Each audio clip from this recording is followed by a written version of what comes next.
anyone present who is also recording this meeting? There being no indication, please let the minutes reflect that no one else has indicated that they are recording the meeting. Okay, so we have a few appointments this evening, and first up, we have Hadley Public Schools, and we have Annie McKenzie and Humera Fazingadin. And it looks like Annie is doing the presentation.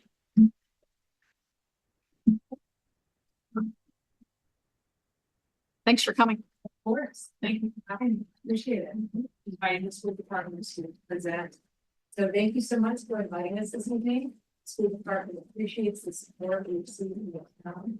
Very supportive of the very generous. Appreciate it very much. We're always happy to discuss successes and new challenges. So at Hadley Public School, we want every single student to feel safe, experience learning that engages them, excites them, and challenges them, to get what they need, don't need things so they can go academic and social media. So successes around safety, we have regular and frequent collaboration with our public safety departments, including Hadley PD and Hadley Fire. They participate in our quarterly crisis team meetings at those schools. We train our staff and students in a variety of different solutions. These include shelter, locking, evacuation, and reunification, and a variety of other things. A huge thanks because our presence at our campus that we allow us to supporting the safety of our students. Hadley Fire offers internship opportunities for our students. Several of them have done full internships, short job shadowing. Hadley Police are in and out of our schools always. We have a positive behavioral intervention and support program, like comprehensive support safety, making sure that students are recognized to do the right thing, taught and be socially responsible and positive with their peers. Students, when they're knowledge of doing the right thing from the language, say the most popular language anything to do with a happy kids, including hanging out in the back of the course. There's a happy community involved. It's a very lovely. Perhaps only five by pizza. We also this year received a weapons detection. This is from package.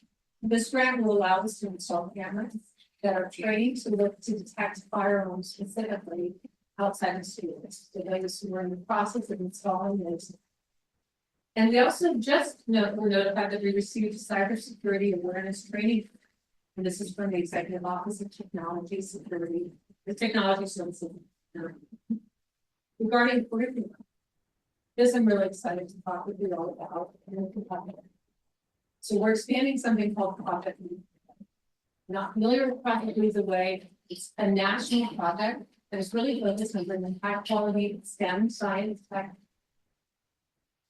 engineering, and manufacturing. Obviously, I haven't graduated from Project Lead the Way, but the kids will get a chance to do that.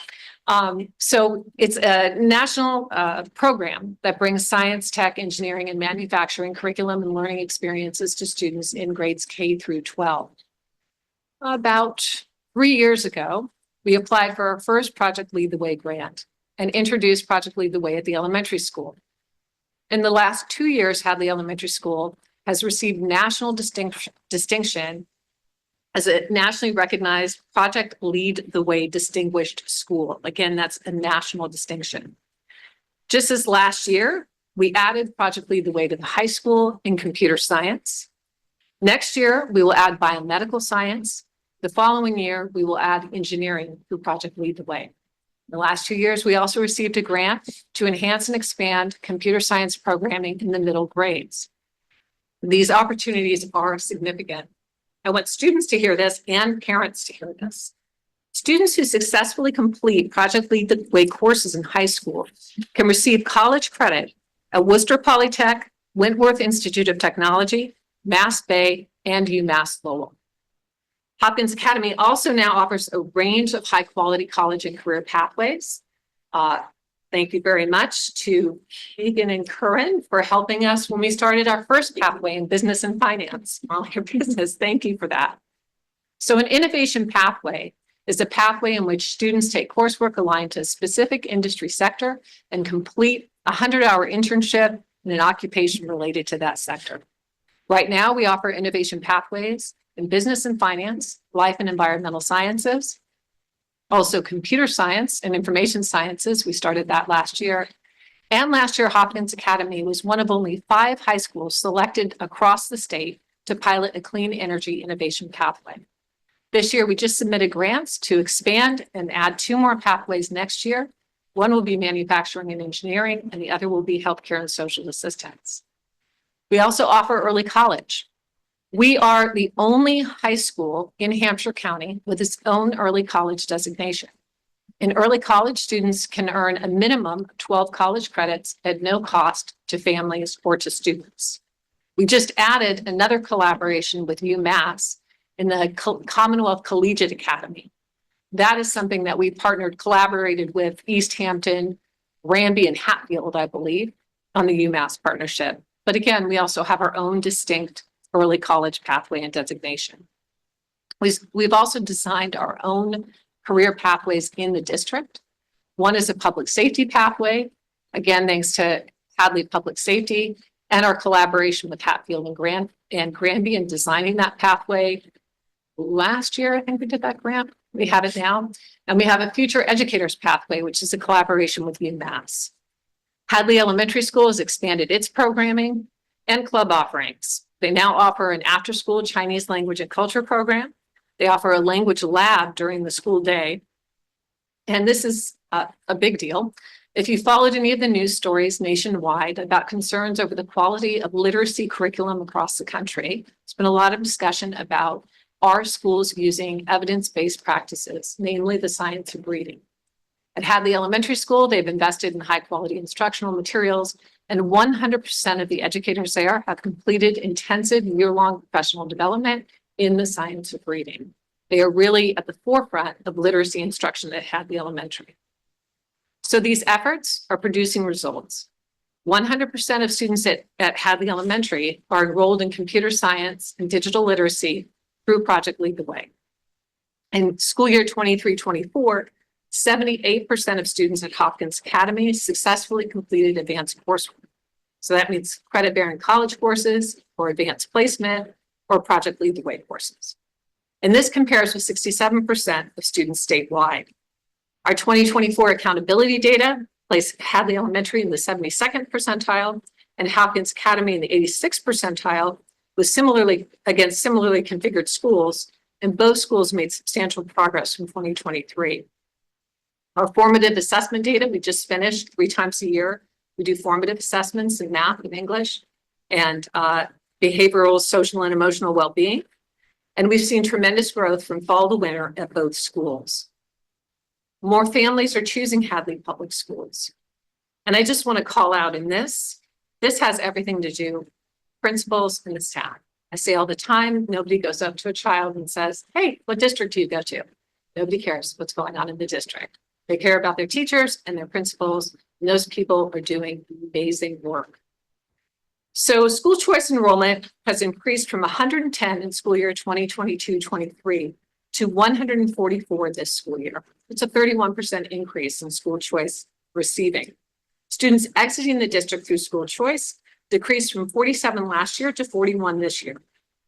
We also hope by increasing our college and career pathway options, more students will remain at Hopkins for career and technical education.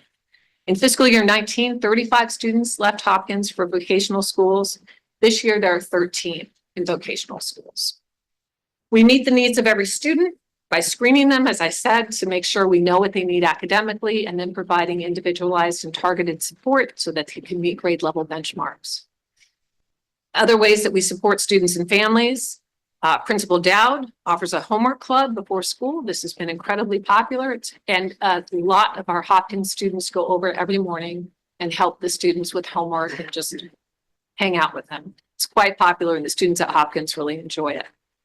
And of course, both schools offer a range of extracurricular activities, from athletics to equestrian, robotics to performing and visual arts. There really is something for everyone in our schools. Our capital projects, and this is all thanks to this town. I mean, this town is amazing. Businesses, community people, the CPA, select board, the support we've gotten has been phenomenal.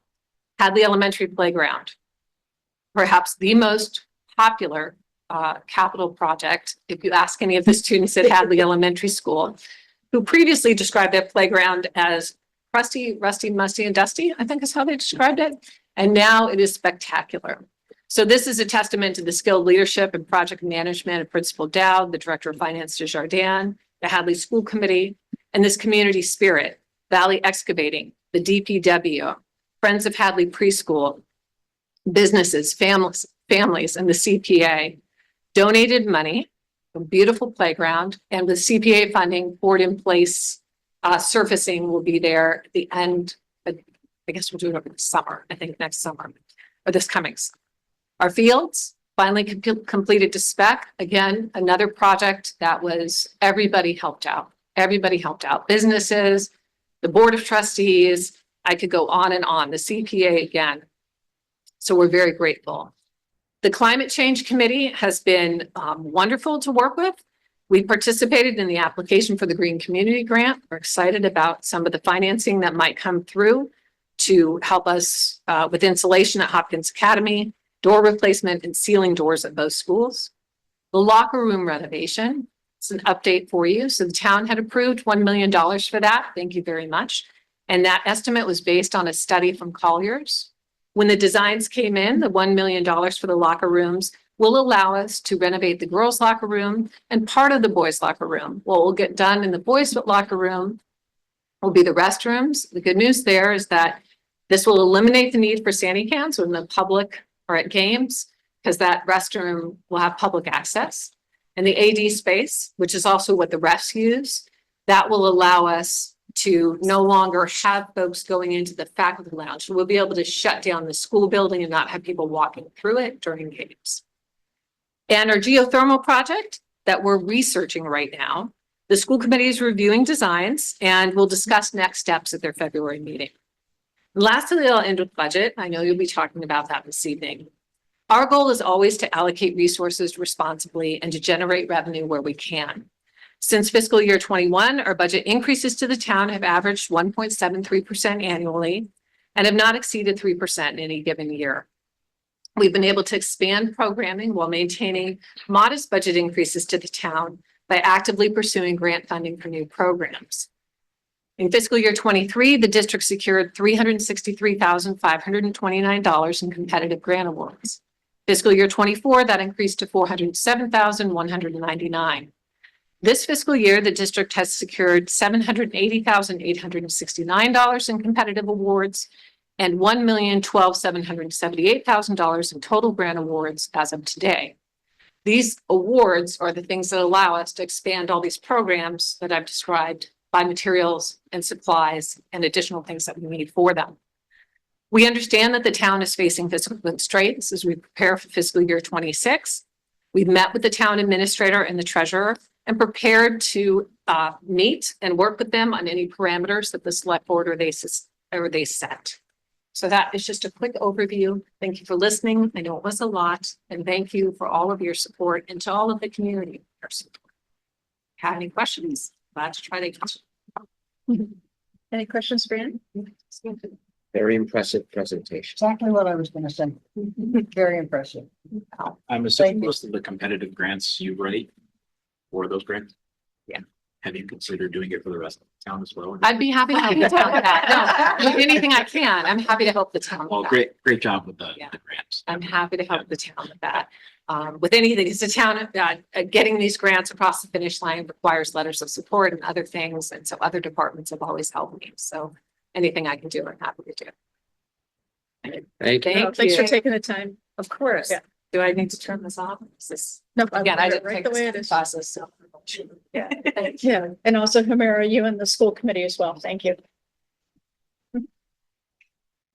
Okay, we have actually a 6:15 appointment, so I'm gonna jump to that for Goyang liquor license, Jennifer. I don't know if anybody, yep, looks like somebody's here from the restaurant. Yes, this license, there was a problem with them getting their renewal in on time. So this is just bringing back their original license, the ABCC, if you miss the deadline and make you reapply like you're a new license. So, Hoon Song and I have worked together on this to get this ready. And the application's complete, nothing has changed, and I did see that Hoon is on here, if y'all have any questions for him, but it's literally the same license off premise, or excuse me, on premise wine and malt license. Do we need to approve it? Yeah, I do need you to vote on it, yes. Motion to approve. Second. Okay, motion made by Jane, seconded by Amy. Is there any further discussion? Okay, if not, all those in favor? Aye. Thank Okay, you. thank you. Yeah, and thanks for coming tonight, hon. Okay, back to treatments. So the Climate Change Committee. Who's, Jack, okay? Come on up. And Kathy is online, it looks like. Are you set with the presentation? I am pulling it right now.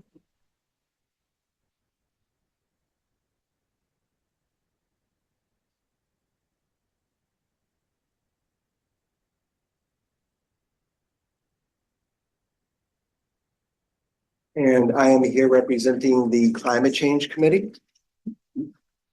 Go ahead. So change over time. I mean, for those of us who spend our summers out in the field, we know what this feels like.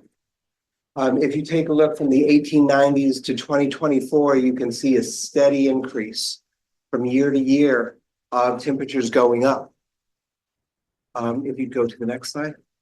This is a little bit of a closer look over the last decade. Again, year after year, the temperatures keep rising. Jim, go ahead.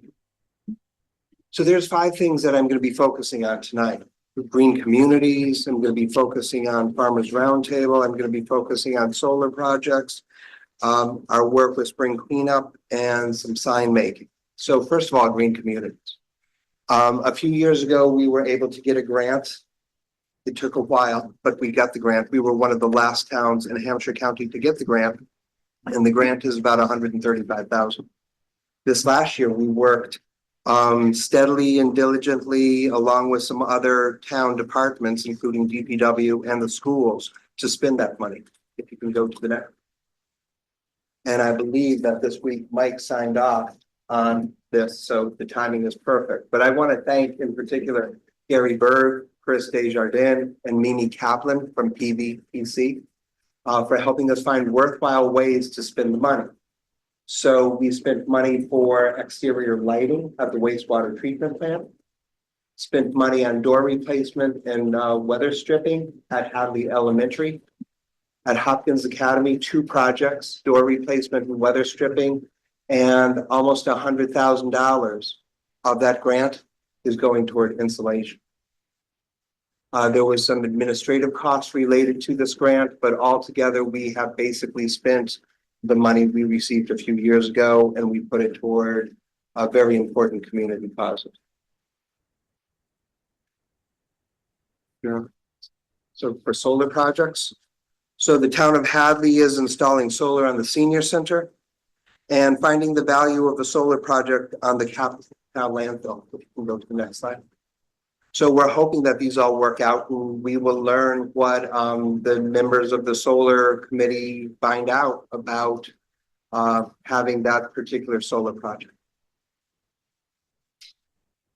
Next up. So Farmers Roundtable.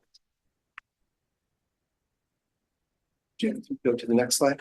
So in March, we were able to host a Farmers Roundtable at Plainville Farm, my brother's farm. And we had more than 50 people attend. We talked about drainage issues and drainage ditches, and we learned a little bit more about some of the limitations on changing some of the drainage in town. We also spent some time looking at flooding and the river.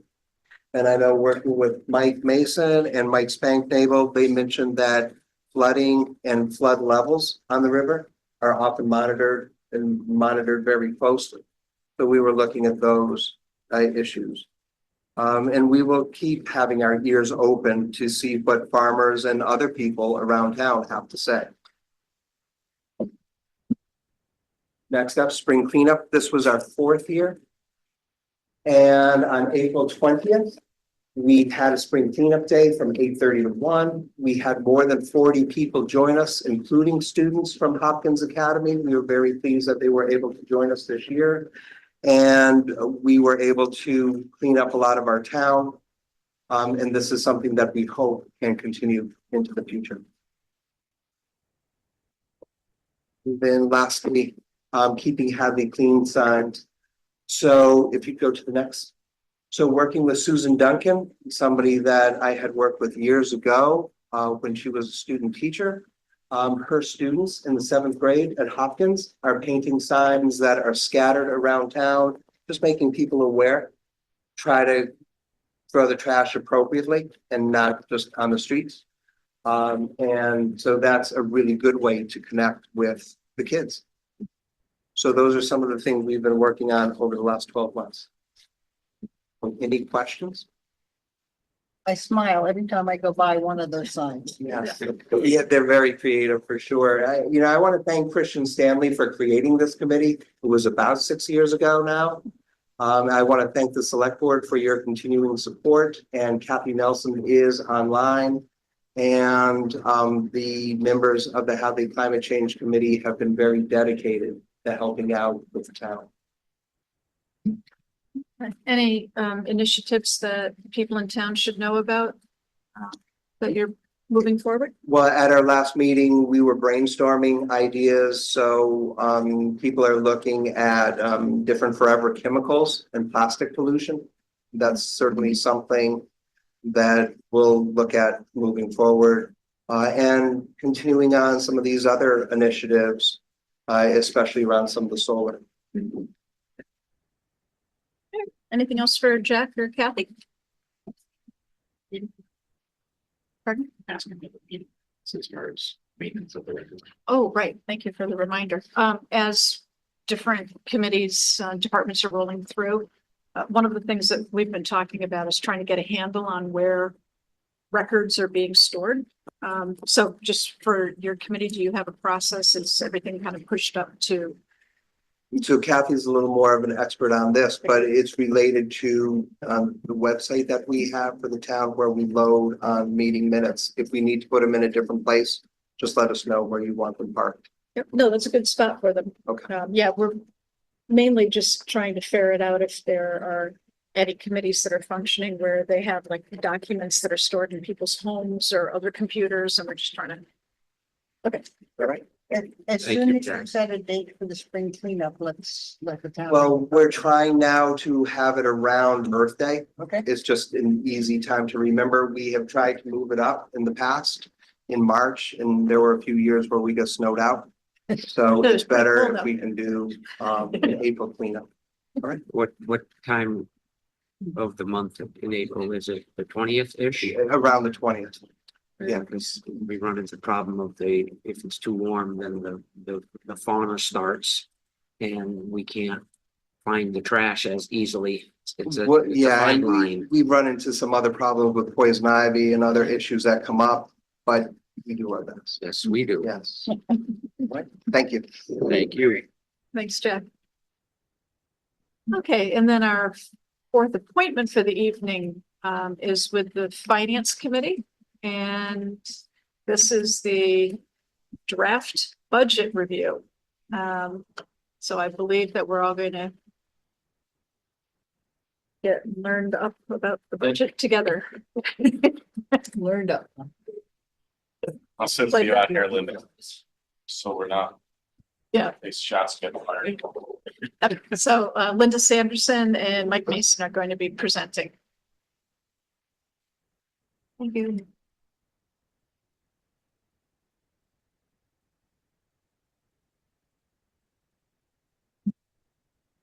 Okay. This is a little earlier than we usually come up. This is a first draft, but our meeting with you is not, usually we meet with select board and finance committee and we've got it's all ready, the town administrator recommendations. And we've had a couple of rounds with the departments that we need a little bit more back and forth with. Because once we got into it this year, we saw we had some issues. We thought getting before the select board and finance committee as early as possible so you could see what we were dealing with was the best way to go. And department heads honestly just were getting our recommendations this afternoon, except for a couple that we did meet with earlier this week that we knew that we had some we had some more questions on. So please consider this a first pass is what we call it.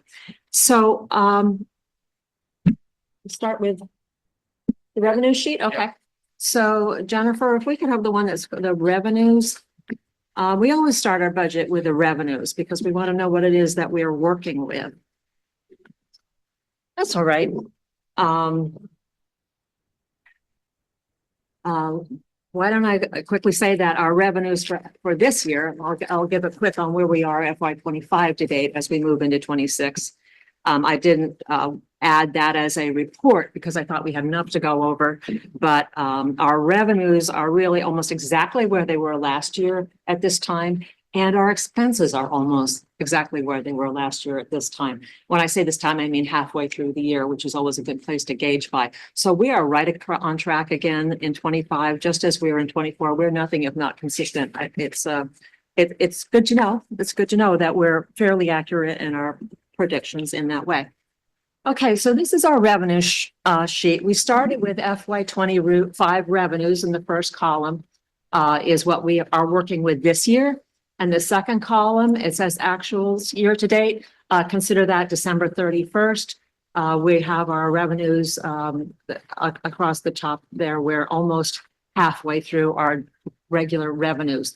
Below the line are the transfers. Those all come in at the end of the year when we need money from free cash or to balance the budget out. Sometimes we use some of the free cash funds. We often use it. We don't always use it. So we don't move it from free cash until our budget has gone, until our expenses have gone through all of the regular revenues. So we move into 26 and you see, those are the blue columns. We started with our initial projections, which you can see an increase there going up to the revenues 21,698,667. And our using free cash as we always do. And then the part where it starts in orange are what we consider we're transferring it from other funds. This is not revenue and it's not our general fund free cash. We're using opioid funds or we're using stabilization account. Or in this case, we're also adding this year in the ambulance special revenue funds. So because they are coming from special sources, they can only be used against those purposes. So when we look at the revenue bottom line and we see what the total is, there's only certain amounts can't be used in a general fund. So example, if you lowered an expense that was being paid out of any of those other sources, it wouldn't increase money that was available in a general fund budget. So that's why I felt it was important that we separate that out. So the next column, so we came out, let me go down the 22, our projected revenues and transfers, then we're 22,575,411. Once the budget requests started coming in and issues, there were a lot of requests, and seeing the insurance costs go up more than they have in many years at 18%. It's a really high jump. Moving the ambulance into the budget for the first time, trying to get that up and running. And there were three major, and the other being dealing with the recent salary increases that needed to be done. Those were three big chunks of money that were in itself taking up all of the increases without even looking at the regular budgets to see what we could do for them. So the next column then is called update. It says projects, but I mean projections, updated projections for 26. We had to do whatever we could to find some other funding sources. So in the regular, if just to jump ahead and explain the next two columns, the initial revenue increase, that's where the initial projections, what our increase in revenues would be. And then the next column is with our updated projections, what is our new revenue increase. So initially we were looking at an increase of 608,000 by the time we finished up, and mostly you'll see it's coming through the lower half. The available funds, I'm not going to call them revenues because you know that they're transfers, there's monies that we have available to apply to the budget. We're now at 1,337,767. So as you, I made the points below rather than read through them. I want you to have it and I want you to know that we're available to answer questions.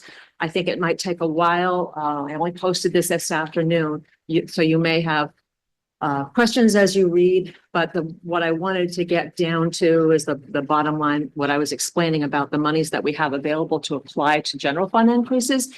In blue, $709,462.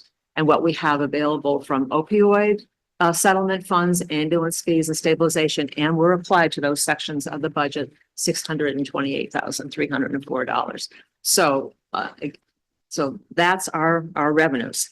The next page, on which our second and last page, because we haven't been able to circle around with the departments individually, you're not going to see individual departments here.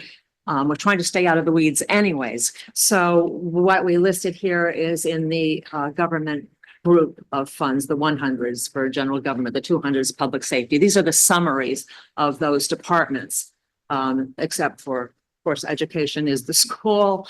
It's hard, you can't, and so on. Anyways, if we flip it up a little bit, Jennifer, just so we see that first box, you see the initial revenues that were on the prior page, the 22,575,411. We had budget requests. And this is the maximum. So, for example, when you heard from the ambulance, he said that one possibility, one of his options was going for 7 employees. One was for 3. So we used in each case what the true request was in that way, what a department had really wanted for their budget. You can see the balance, the imbalance. We came up short, nearly $2.8 million. I've never seen that. So this is okay. Now you see the next column where we are now in February. We've updated the revenues and transfers to that new figure that you saw on the other page and found, and we're able to do various things with the budget to get those down within that increase so that the budget is now technically balanced.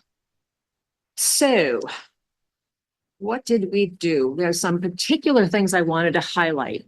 One is we've canceled our increases, our contributions to OPEB. We didn't do that lightly. Well, we knew we could do it going forward. And I also had a question for our advisor as to whether we could actually cancel it in 25. I don't actually make contributions that are approved until the second half of the year, because the first half of the year we have our lower cash times of the year. So he then did an analysis and suggested that we come up with a different plan.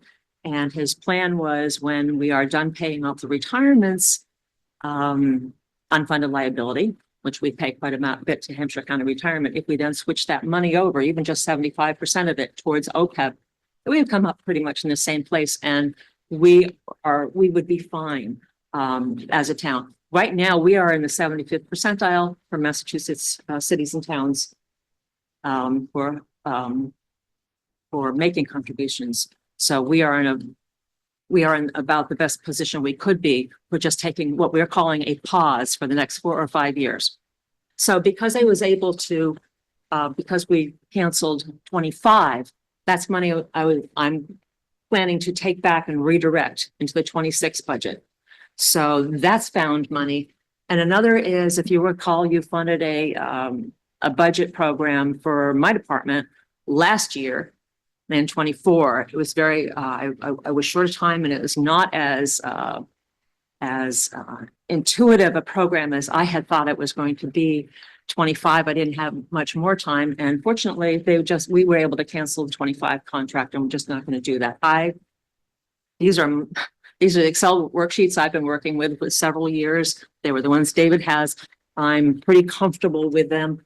I guess the next person's just going to have to figure that out. But for now, we claimed that 25,000 back on the 25 budget, and I'm not going to fund that going forward. So that's just a couple of things that brought in that extra $660,000 to our budget. or actually what it does is increase the free cash that we can then apply over. So that's a couple of things that we did. I don't know I don't know how far to go with this, except let's see, where. I think, I mean, I would just, I don't want to add any new information, but like Linda said, we don't want to get into the weeds here. I think there's a couple of really important points that both boards need to take away from this meeting. That is that gap that Linda was able to close and we were able to make adjustments to people's budget requests doesn't include budget cuts, meaning employee positions will remain the same. These are requests that each department has asked for that they consider needed to forward in FY 26. Now, we fully expect multiple department heads to come talk to us and say, I can't operate with that amount of money. We're going to do something different than has been done in years past, in that Linda has really kind of been forced to get into the weeds and go through budgets line by line, item by item. And we don't think that's the best way to go. What we've done for this year is we've made reductions to people's FY 26 requests. We will then leave that up to the department head to make adjustments, line items that they feel like they can continue to operate by reducing those costs. We're in a situation where unless someone can come in and make a very compelling reason as to why they need additional funds, we're playing a zero-sum game at this point. So if we give them additional funds, we have to take from someone else because of the position we're in. $2.7 million deficit closed in February to a balanced budget is, unless more revenue comes in, unless we find out that our free cash certification was incorrect, unless something else happens to bring in more funds, there's just no way to make those adjustments without moving it somewhere else. So we fully expect that to happen. The other important piece is that we are definitely going to be looking for direction from both boards as to how to move forward with the ambulance situation, because that is not funded. It is in the orange column, which is a suggested removal of stabilization to continue to operate for another year, but that doesn't solve your problem. That doesn't move the ambulance project forward. It gives you what you have right now for the next fiscal year. And we have every employee in town currently negotiating for pay increases for FY 26, 27, and 28. Those are partially covered. We're still so early in the negotiation process, we just don't have a number for that one. We did put a percentage in there. It's not going to be enough likely. So that part is going to affect how we move forward with that number as well. So it is a balanced budget currently, but we know that there are projections out there that it's just too early for us to make. So it will change. I think those are the real important things. And the other part is that we've also, it's changed a couple of different times, but we've created a priority list for fall. Meaning there are certain things here that we are not taking care of that are going to have to immediately be taken care of, and be priority in fall when free cash is certified for the next fiscal year. Right, and I do want to be honest that about some of the cuts that we made. One of them, I told you how much the health insurance went up by $430,000. If we funded that in full right now, we wouldn't even be able to cover the salaries of people. So what we've done to get through to the fall is we've funded about half of that. And so the priority for the fall town meeting will be the extra 200 and something thousand. That will have to be number one. If we have 200,000 in free cash, it's got to pay for our health insurance. That's a way of kind of borrowing from ourselves ahead. So that full increase for the health insurance is the one thing that's in there that isn't a second identified priority. And you'll see that's the box to the Mount Spun. Yeah, that's the box to the white one to the right, where I've shown the 210,000 for the health insurance as STM, and the other one I put in as the school. The school has had really small increases over the years. I was, it was the only way we could meet the other amounts. We will continue to work with the school and see what they have. I am concerned about, cuts and grants over the next year or so for, in education and in our, all of our grants.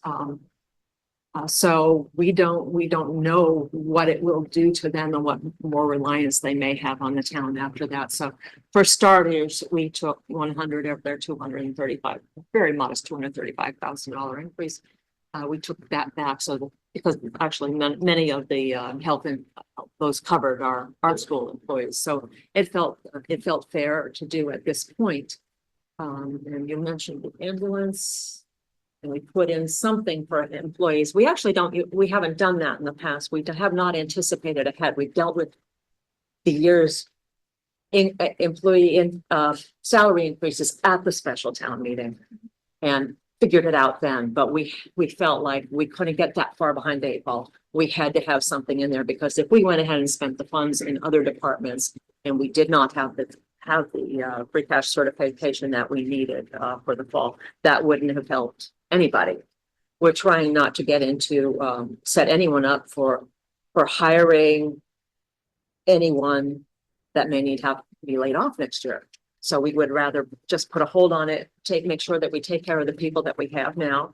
I think those are the 3 main ones that we're keeping an eye on. And we just want you to know that I'd love to say there's a perfect balancing, but it's a little clunky.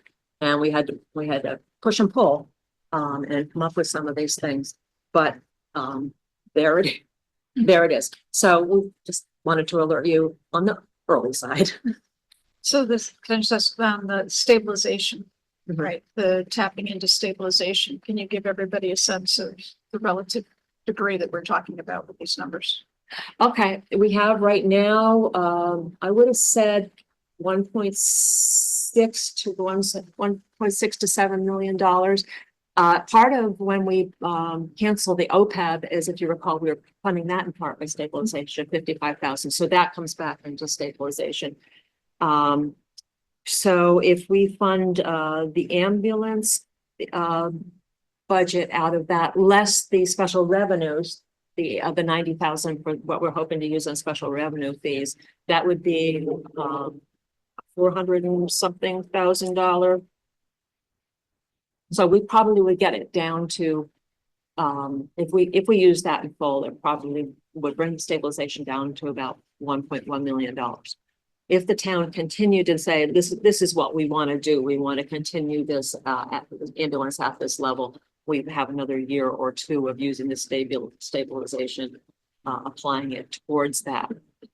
As Mike mentioned, that's not moving it forward to the level where it would bring in the fees that would cover it. We're really caught in a bind on that one. If putting in the extra employees that Chief Spacknell mentioned before got us into a profit making mode, but where do we get that?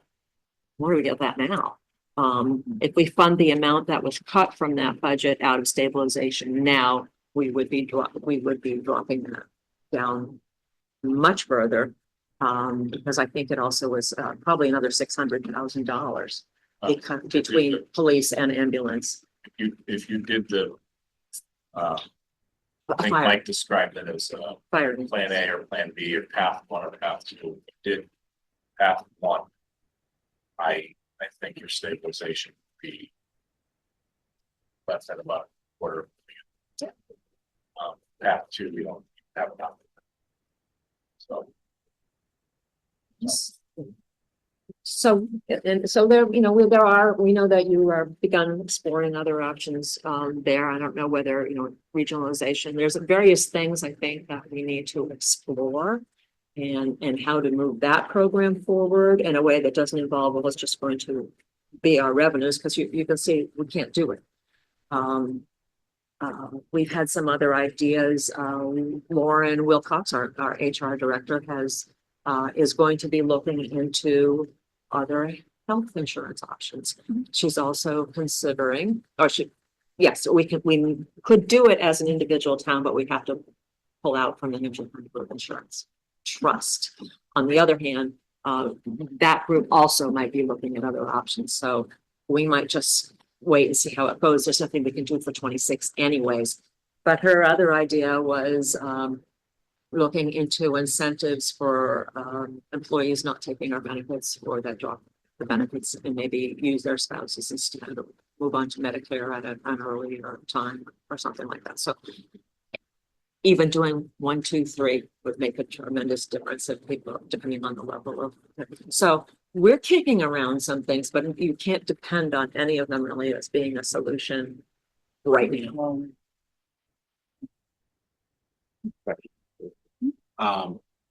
That other chart that had what's on hold.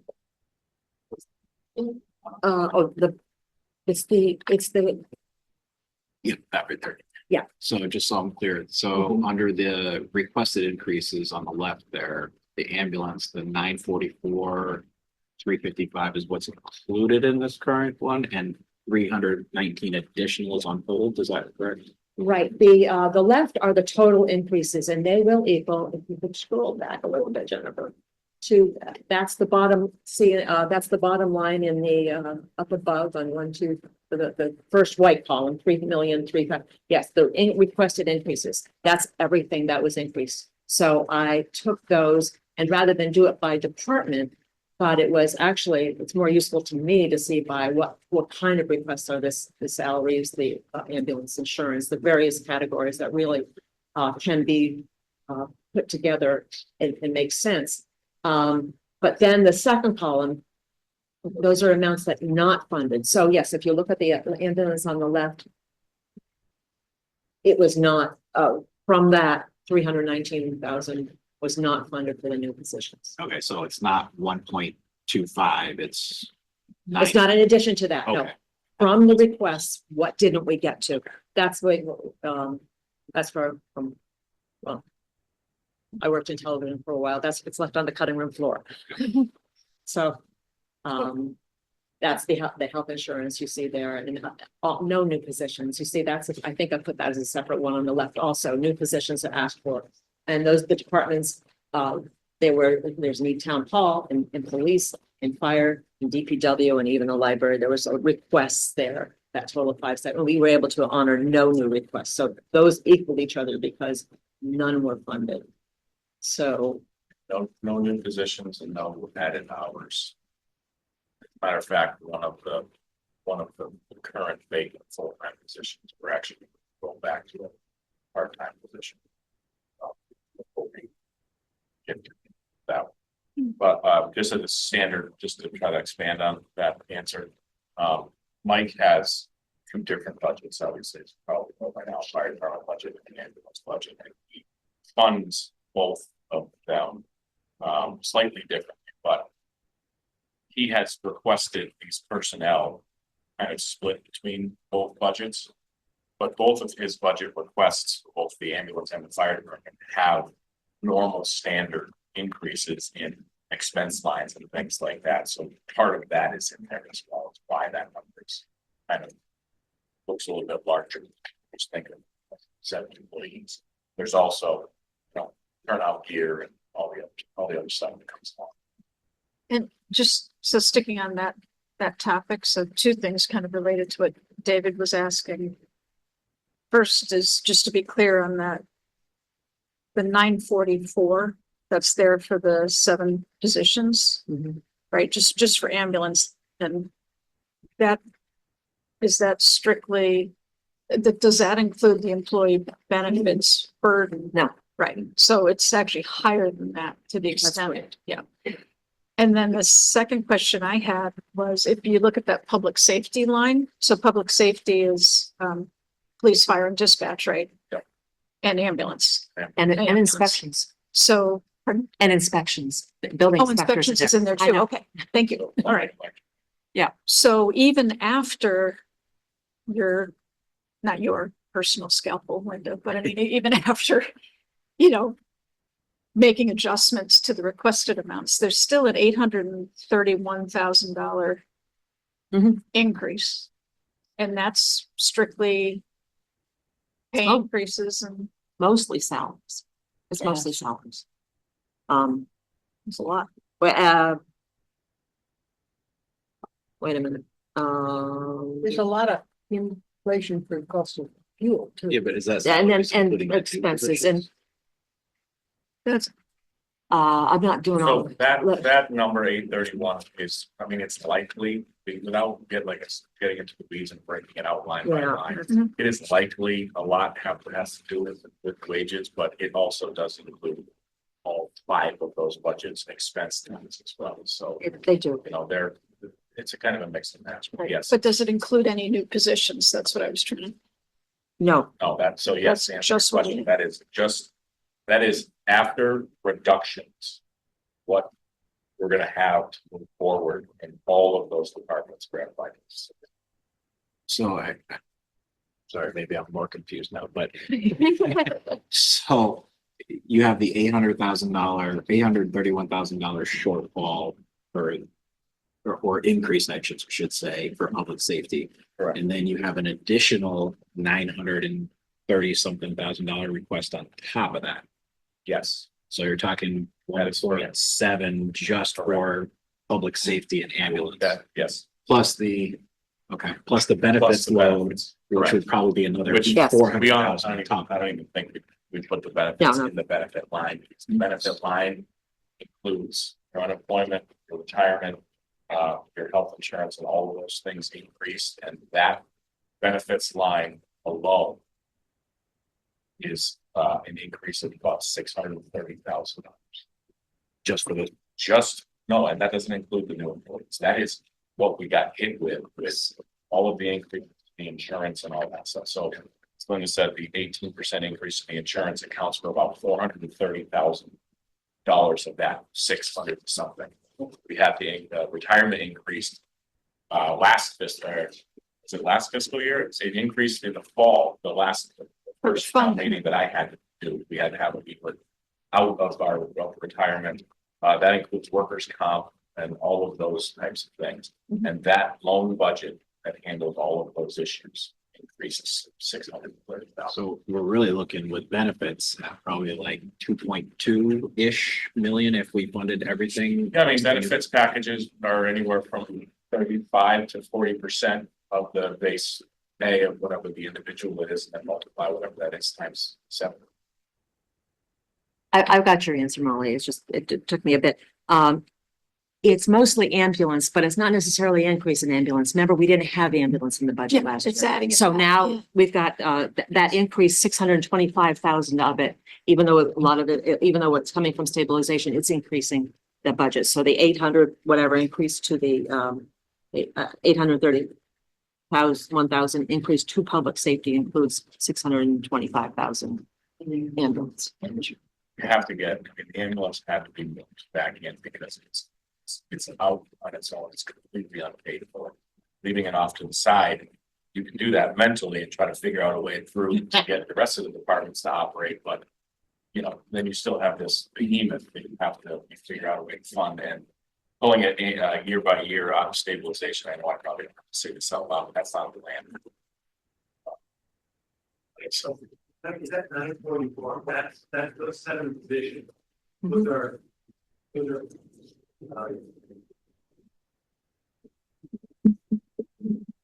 I just want to make sure those 7 positions, those are they're dual positions for fire and ambulance.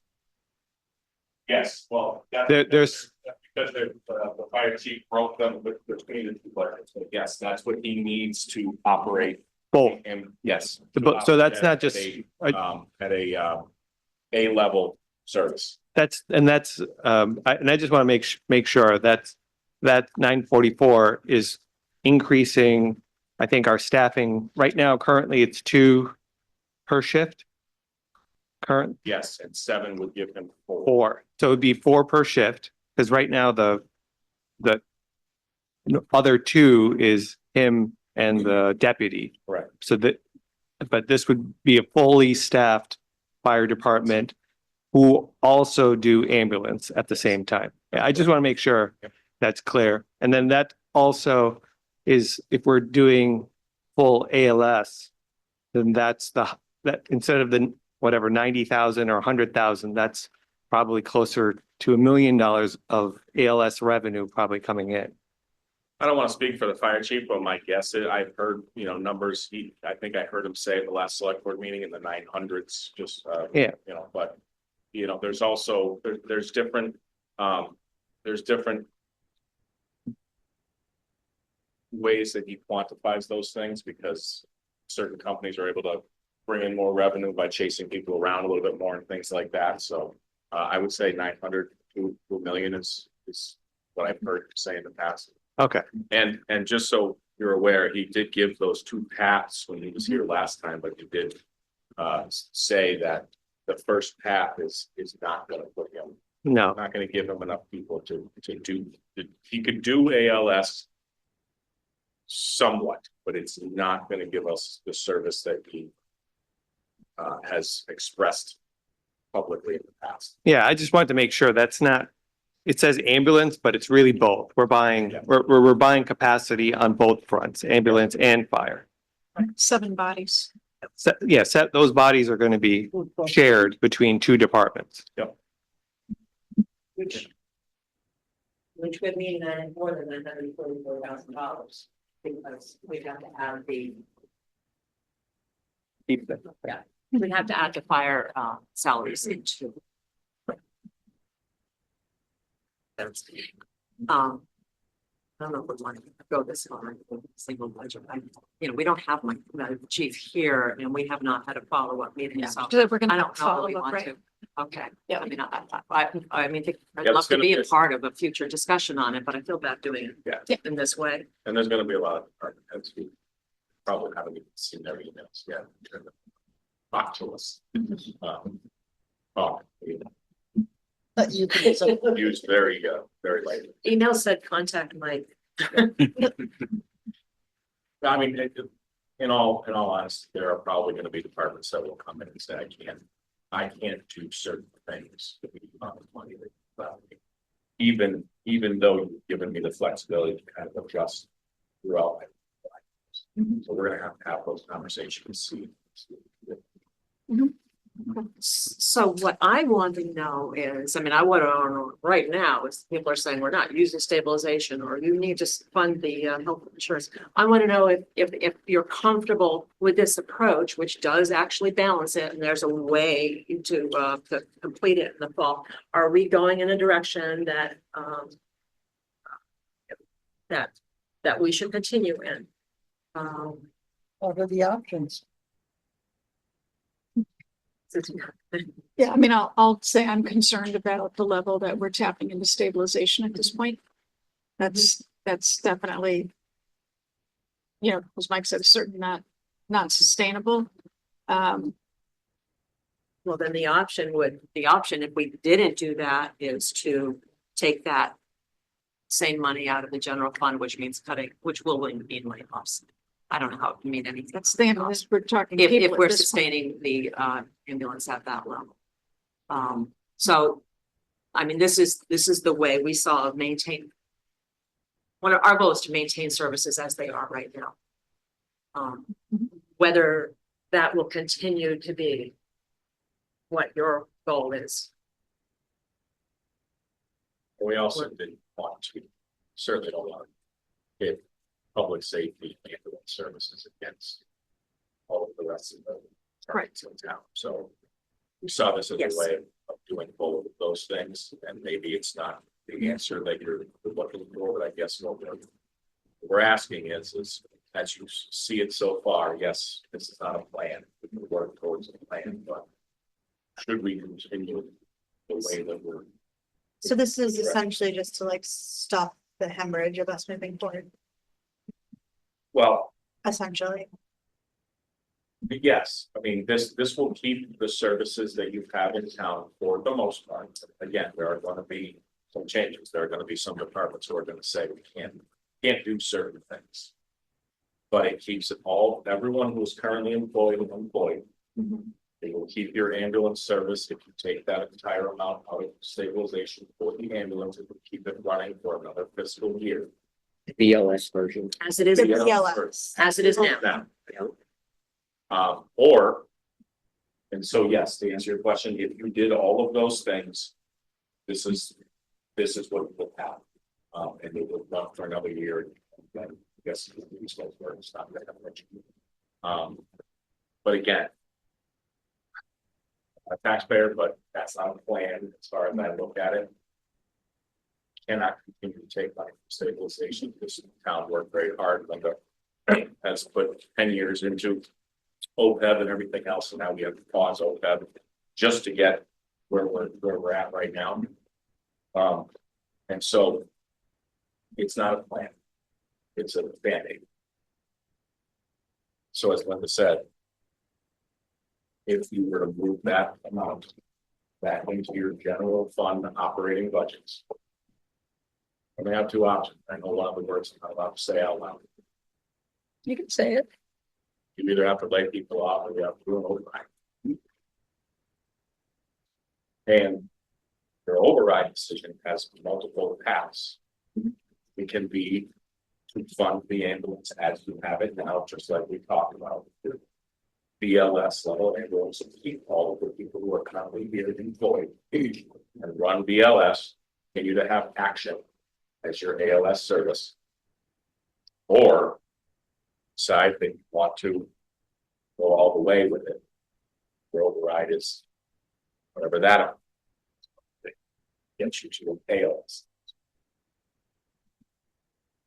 Once you do the override, legally, you're only required to use that fund, those funds for 1 fiscal year on that service. Now, I don't think the fire chief will be able to start making ALS money in 1 fiscal year, so you may have to use it twice, but once that's done, and if he can make those kinds of numbers, that service pays for itself at minimum or comes close. And then the override amount that you have can use for the rest of the property. But that's doing it that way is 2 years of still tightening the belt tighter and tighter on the other departments. Is there any way, if one were to do an override, to combine funds for departments as well as the ambulance? You can do it generally, General, and it would include ambulance and general. Okay, but your general override number would have to be from the ambulance service costs plus your shortfall, all of the rest of the departments, so that you can those services. I don't remember, but I thought that even if we were able to fund everything, that it would still be coming in at like a $300,000 loss. He hasn't, he's still working on the revenue.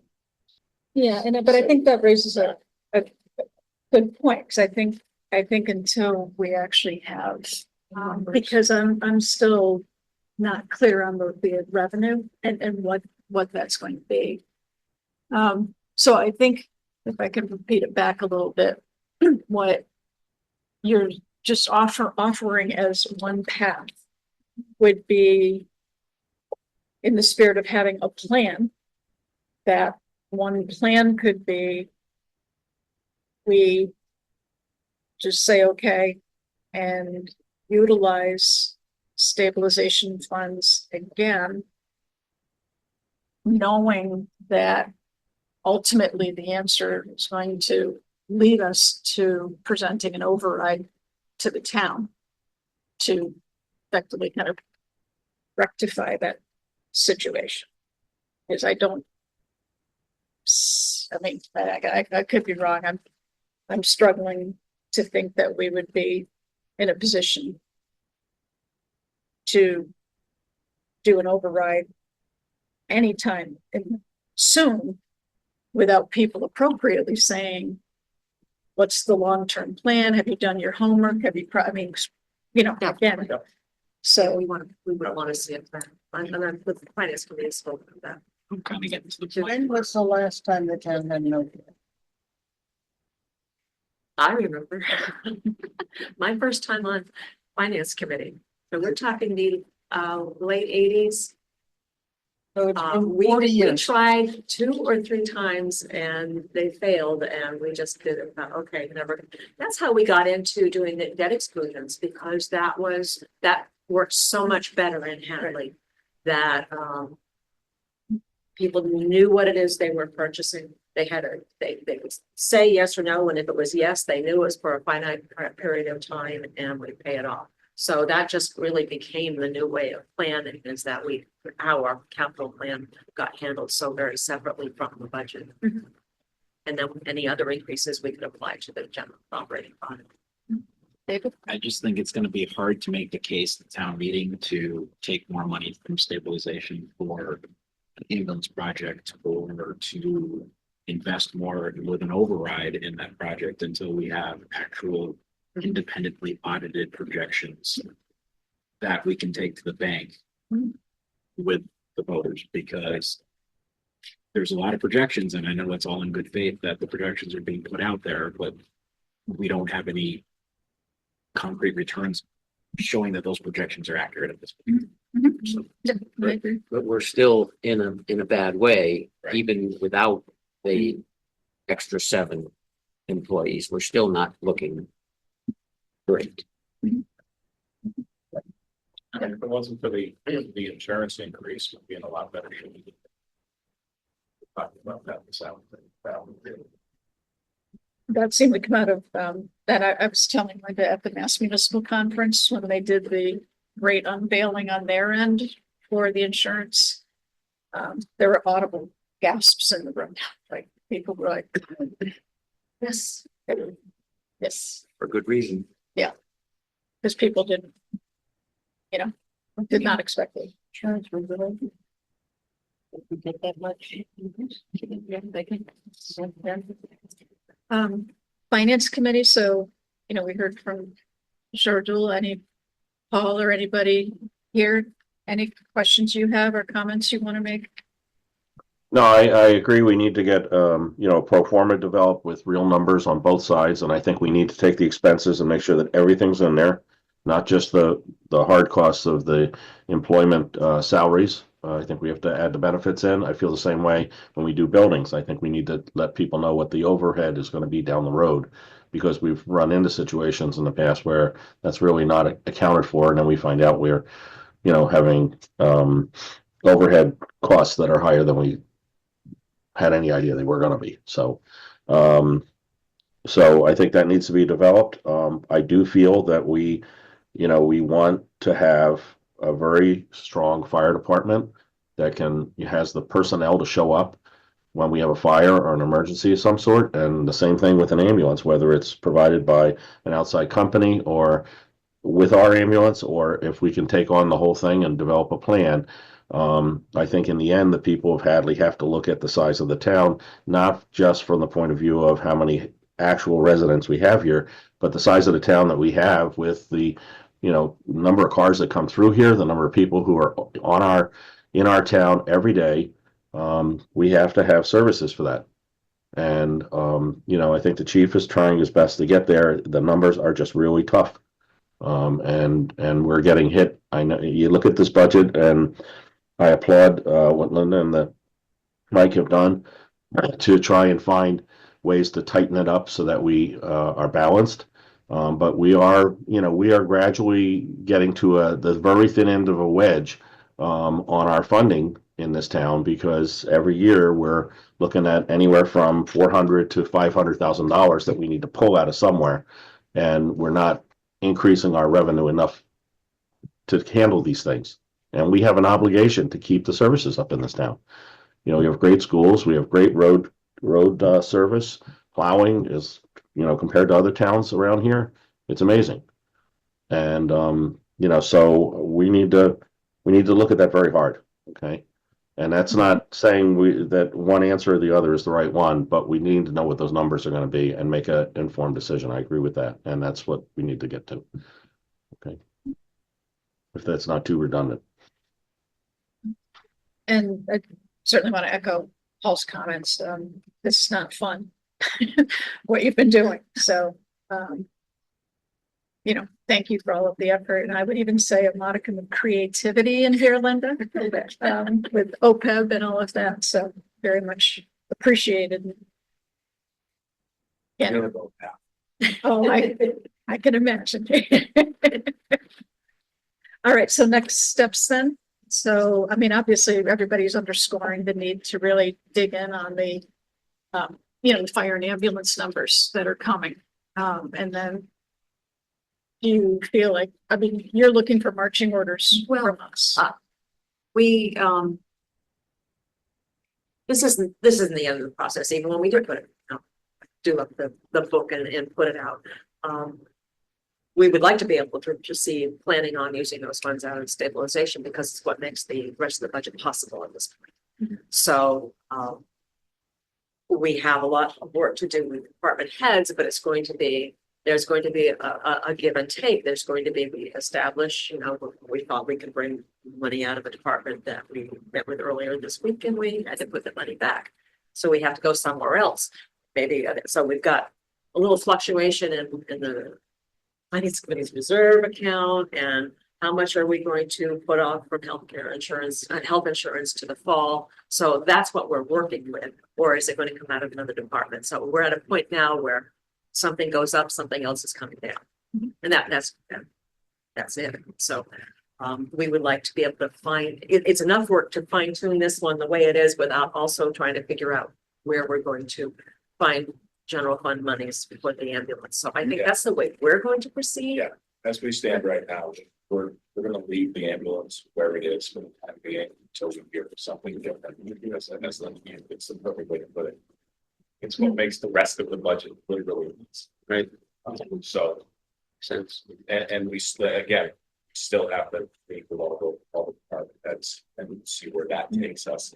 But I guess at the time being, we don't necessarily need to do this or do that. It's just start thinking about it. And we know what the meetings. I really kind of like this idea. This is not a normal budget. We could do joint stuff, so everybody can talk at the same time. It would be helpful for Linda and I, so we don't have different. We're gonna have different opinions, but at least we'll all can talk it out.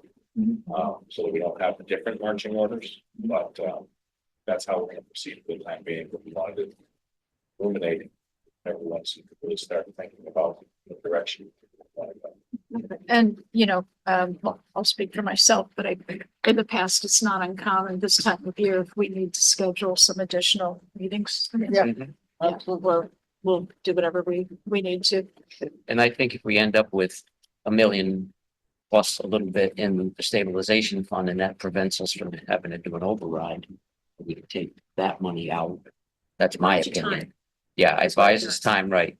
Mhm. I think that makes more sense than saying we're gonna keep the stabilization fund where it is, and then we're gonna do an override.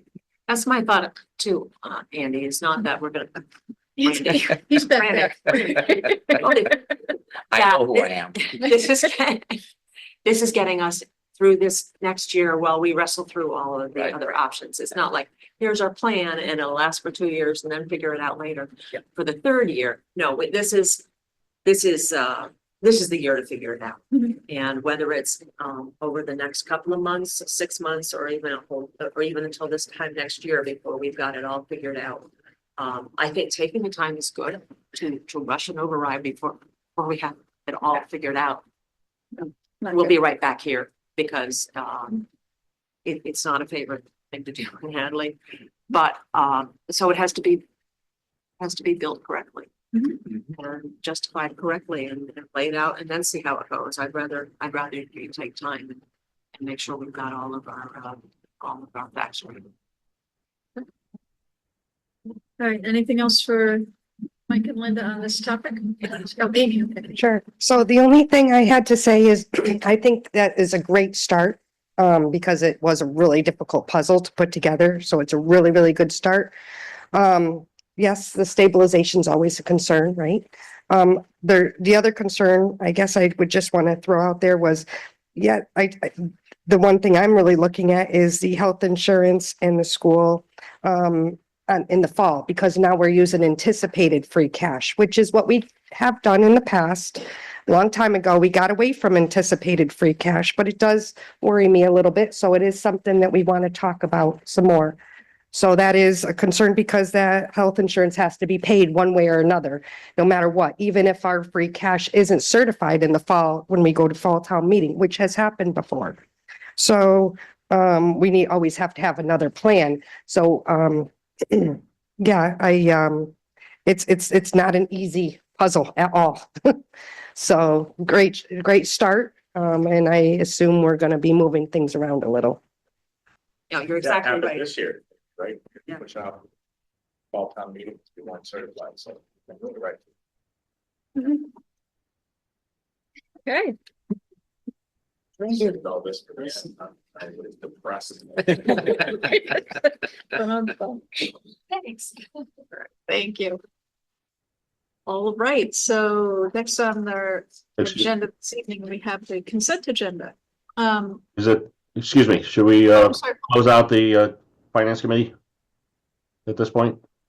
Never even, we could call it to order. Are we called to order? We didn't vote on it. well, you didn't deliberate on anything. Do you want to? Right. Order? Yeah, Oh, so I guess we can call to order and call to adjourn. yeah. Call- Which are we doing? Calling to order? Sure. First? Okay, I'll make a motion that we call the committee to, FinCom to order. Seems right Aye. backwards. Motion by. All in favor, so we'll do a roll call because Paul's on Zoom. Sorry. So Paul, Yes, that's Andy, Shardul, Peter, myself, Amy, aye. okay, and I'll make a motion to adjourn. A quick meeting, wasn't it? Okay, so motion by Paul and a second by Shardul. Roll call, Paul, Yes. Andy, Shardul, Peter, Amy is aye. Okay, we're all good. Thank you. Good night. Okay, so for the consent agenda, we have approval of the minutes for December 18th, 2024 and January 8th, 2025. And we have a request for a one-day liquor license from V1 Vodka. Let me just check. There's multiple dates attached to that. 5 days. Yeah, so I'm looking.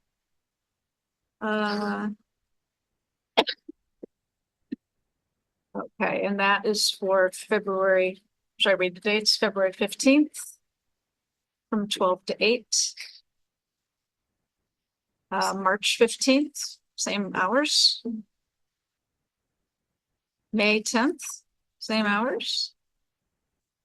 And October 25th, same hours. And these are all at, oh, excuse me, and one more, November 22nd as well. And December 13th of this year. And these are all at the V1 Vodka location on Russell Street. It's in favor of the sports the Newman Center. Motion to approve consent agenda as presented. Second. Okay, motion made by Randy, seconded by Amy. All those in favor? Aye. Okay, next, we have public comment on the agenda. So is anybody present this evening who would like to speak for public comments? No, okay. All right, and then now we can get to new business. So we have some guests here this evening. We'll start with the Norwottuck Rail Trail Letter of Support. I know Andy is here, Craig.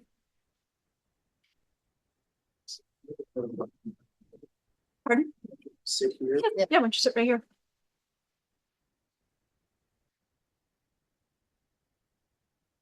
Hi, everybody. I'm Andy Morris Friedman, and thank you for letting us come today to discuss the future of the Norwottuck Rail Trail and the possible support of the Happy Select Board in finishing the 104-mile corridor that links 26 communities. I thought rather than my talking and doing the presentation, it would be a nice change if I let Craig Delapenna of the Norwottuck Network do the heavy lifting. So Craig, I'll turn it over to you. Thanks, Andy, and thanks all for inviting me here this evening. I wanted to give you a quick update about this project. When this was first built out in Hadley in 1993, there was no idea ever, or said with a Boston accent, ever, that this thing could be finished. it wasn't until a glimmer of hope appeared in 1999 when DCR, maybe called DEM at the time, came up with a report to do a high altitude look at all the dead railroad corridor network in Massachusetts. And it became apparent that there were some things that were possible to be built out that were not seen possible years earlier. And they called this a priority project of getting this reassembled. And today we're at 60 miles, 63 miles as of 2 weeks ago. Waltham opened 3 miles. Of the 104 miles, 63 miles are open now. But more importantly, of the 104 miles, there's about 96 and a half in a public protected status. That is to say, there was at one time 4 linear thinking land trusts operating on this corridor. When Belchertown voted it down, and they were not alone, there were several other communities that voted down the idea 25 plus years ago. But Belchertown stood up, not the town itself, but a former selectman stood up a linear thinking land trust, and they started to reassemble the corridor over the last, well, I'd say since 1997, 98, that started. So of the 10 and a half miles in Belchertown, there is about 7.5 miles in public protected status right now.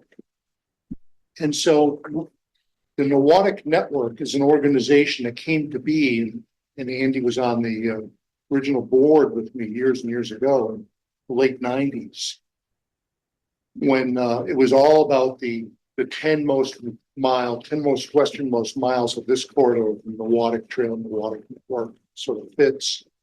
When that board wanted to retire around 2017 or 18, I came back onto the board and expanded the mission, not just to be the westernmost 10 miles out here, but to try to reassemble the whole corridor and put together enough of an effort to be noticeable to the state. And we have succeeded. That the board of directors from the Nowatic Network is made up along the entire corridor. I have an e-newsletter under this heading of the Nowatic Network that goes out to over 15,000 policymakers and advocates in 8 states. This is the longest rail to trail project in New England that actually connects with 18 other shared use paths. And then during the pandemic, when the small, easy to fund projects seemed to be running out, DOT said, well, we're going to do a look at this, see if it actually can be reassembled. And during the pandemic, they came out with a report that said, yes, it can be, but it will be complicated. And they looked at me and they said, we're not telling how much it's going to cost till somebody, the Nowatic Network, says how much it's going to be worth. So we commissioned a report. We put out an RFP across the country looking for a qualified consultant team to answer the never before asked question in New England.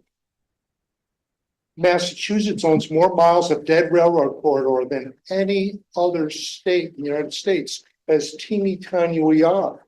And most of those are all inside of I-495. Us out here, you fend for yourselves. But they said it could be done. We put out an RFP. The report that we produced came out in 2023, showed that if this was completed, it would be producing $200 million a year for the state and the 26 communities along the way. And we thought, that's a winner. 100-mile trail, $200 million.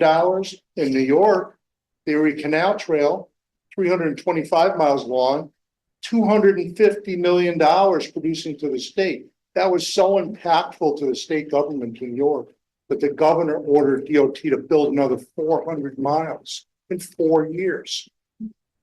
We've been, I can't say ghosted, but we're not moving as fast along as we should be.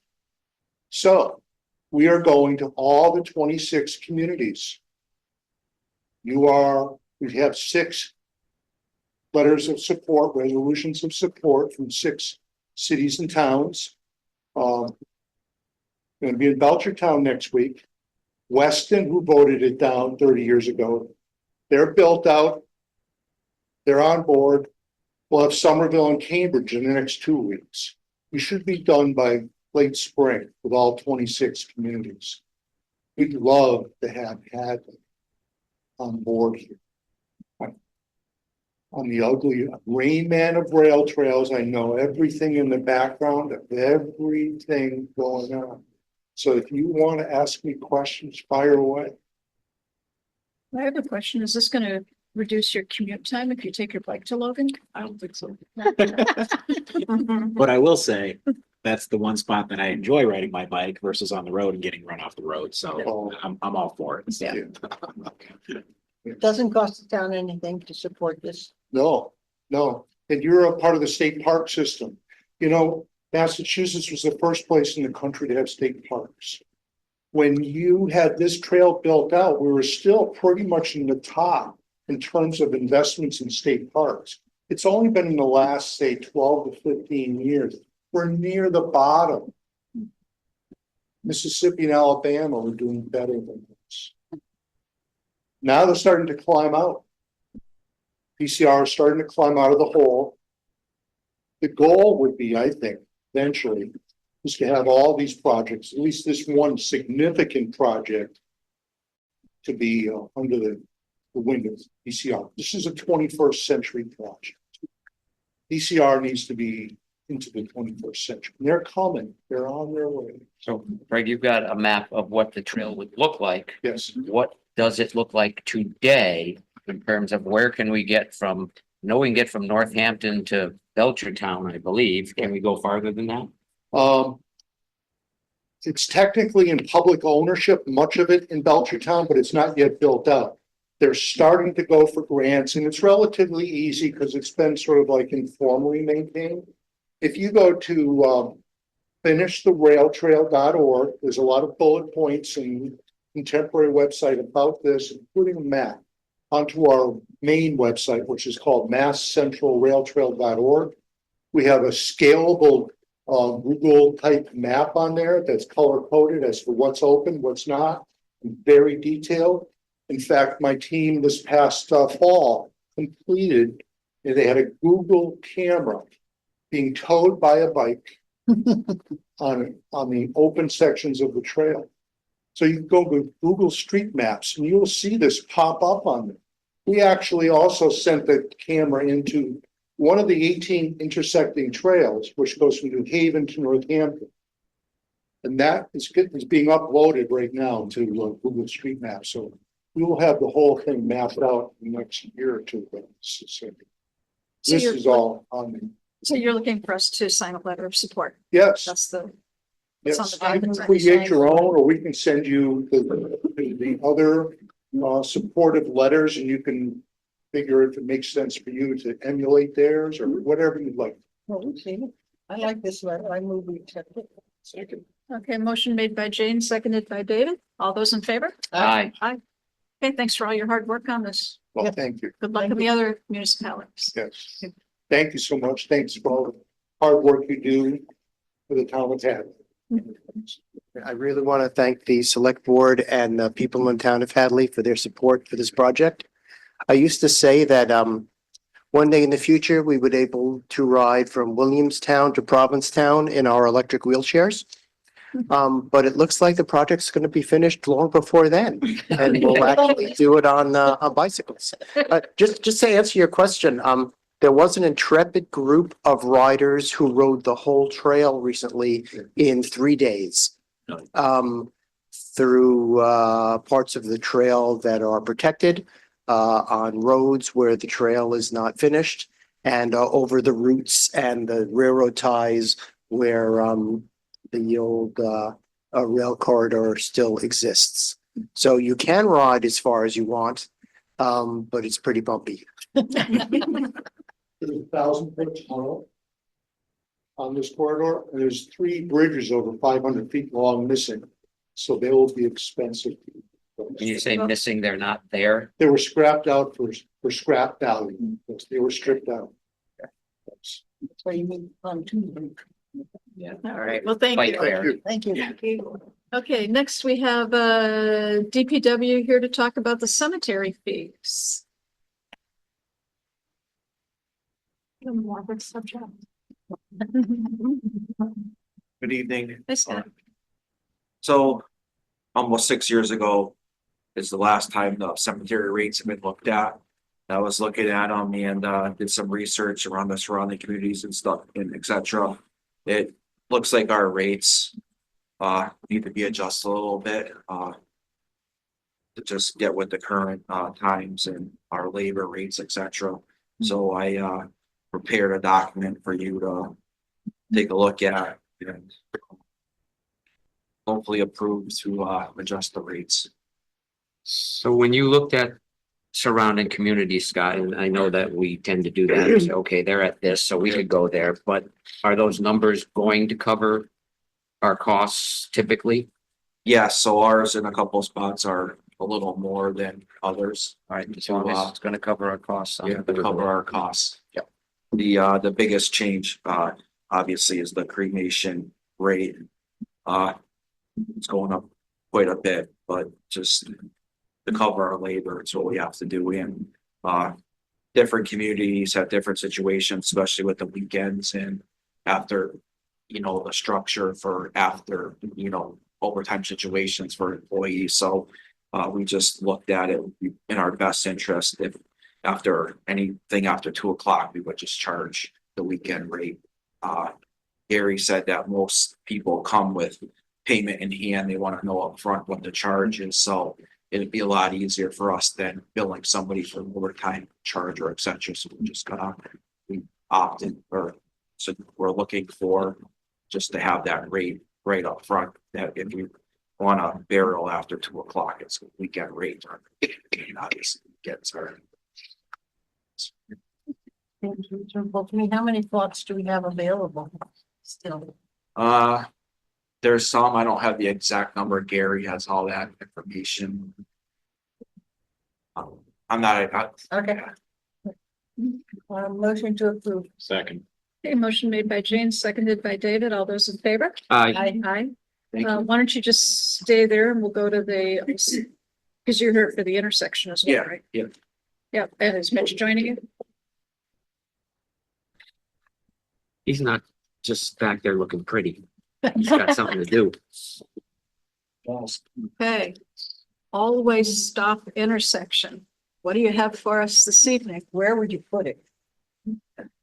So Mass DOT has identified the intersection of Bay Road and South Maple Street as the type of intersection that fits with the type of collision they're seeing there. So as part of this program, they will be paying for engineering and signage, correct? But that would be converting that intersection from the current one-stop T intersection to a three-way all-stop intersection. So we wanted to know what your thoughts were on it before we continue on with the process and express our. How many many- accidents yeah. do we have there? I don't have the numbers for the amount of accidents, but I know that this is Yeah. this is the only intersection in town that they identified as potentially benefiting from this alteration, this program they have in place in other states, and it has reduced increase in fatalities of those intersections. I mean, I know Mass DOT always has the town's best interest in that part when it makes changes, but I just know that Mill Valley and Moody Bridge in the afternoon are just nightmares at those intersections, that no amount of time it takes to get through those. I see this as just being turning Bay Road into a complete nightmare as well, just slowing everything down. I know it's a pain to pull out from South Maple Street onto Bay Road, and you're kind of taking your life in your hands if you decide that that's your way home. But at the same, I think it's going to make a. Why would it be better to have a three-way stop than a traffic light in case there was, I mean. Who's gonna, there are rules about who has the right of way, which you have a stop sign for when the right goes. But that's not known, nor is it practiced. So I can see three-way stop sign as being a free-for-all. I think it's serious, we ought to put traffic light there. I wasn't thinking traffic light, but what about, similar to what you have at the end? No. I don't want to, no, no, absolutely not. But what about something like what you have at the end of Middle Street there with like a blinking yellow for the Bay Road and then the blinking red for So- the third? So this program is something that Mass DOT runs, and it is only for an all-way stop. They pay for the engineering, they pay for the sign. So if if that's something that the town wants to entertain, they are not going to cover those costs. Let's be clear about that. And we, to my knowledge, I don't know that we see a lot of crashes at that intersection that would we would have brought this to you and said, hey, we need to put stop signs here. We just wanted to put it in front of you because Mass DOT has said that this one falls into that category. I don't know what they're how they're quantifying it, what data they're using for it. It's just one of those situations where I wanted to see, I actually agree with David. Yeah, so PD doesn't think this is a grand idea. I mean, I guess our concern is liability, right? If Mass DOT is saying that this is one of the intersections that we think you should have this, we're curious as to whether or not there would be any liability on the town's part to not partake in their. Well, so maybe we just get a little bit more information. I mean, I would love to see the data on Yeah. what they're using to determine that it's We would, dangerous. we would probably have to wait until the program came around again because they do have, there's a deadline, I guess, I think, on Oh, this. Friday. Yeah. And so we just have to simply we have to tell them whether or not we are interested or not. So there would be expenses to the town, and this isn't completely paid for by the state. The town would be on the hook for paying for the line striping for the intersection, for any of the pavement markings. And then, I think there would also be a question left with town council as to whether, town bylaw would have to be altered. Fortunately, we have a committee ongoing right now, where that would be possible, but I still think that, town council would have to weigh in and see if that was Well, would the necessary. bylaw committee be About, the incorporating the intersection as, and that's why I think that town council should be involved in and, express an opinion on whether or not any bylaws will be altered. Because the adding stop sign in the intersection. This seems like an awful rush. Yeah, for Yeah, I sure. don't really feel Did comfortable. they request even crash data from the town as far as when they did this assessment? They would already have access to all that, but again, working off of memory. I can think of one recently and it wasn't even that recent. Don't they tend to be people that overrun through the intersection coming from South Maple and go into one and that kind of stuff there? The one that I remember had something to do with somebody coming across the lane. They had they screened a particular type of accident from within our data. It was the type of intersection and it was the type of accident. And it was angle. The classification that we do our reports, we enter in a type of accident, rear end, angle. Angle was the one that this intersection was flagged for. I'd rather table it and Yeah, I agree with that. maybe I mean, it not comes only, around again. We If the program comes around again, we'll put it before you. but yeah, not hopefully a only little bit more notice. is it going to back up traffic, but how long is it going to take for people to realize that there are now stop signs where there haven't been? And, you know, What could go that's, Well, people Yeah. run them anyway. Like Mill Valley. stops? Yeah. You guys could make so much money if you sat at 100 Mill Valley Road. Just saying. Or 99. You okay with that? whatever. We're fine. I'm fine with that. We're good with that. Thank you. Okay. All right. Thanks, guys. We've got people here about pickleball. All right, so let me see if I get this right. So I believe we have Amy Jennings and Jim Shea here this evening. what do you call him last Got it night? right. Walter. Walter's back. Walter, you changed your name? I like it.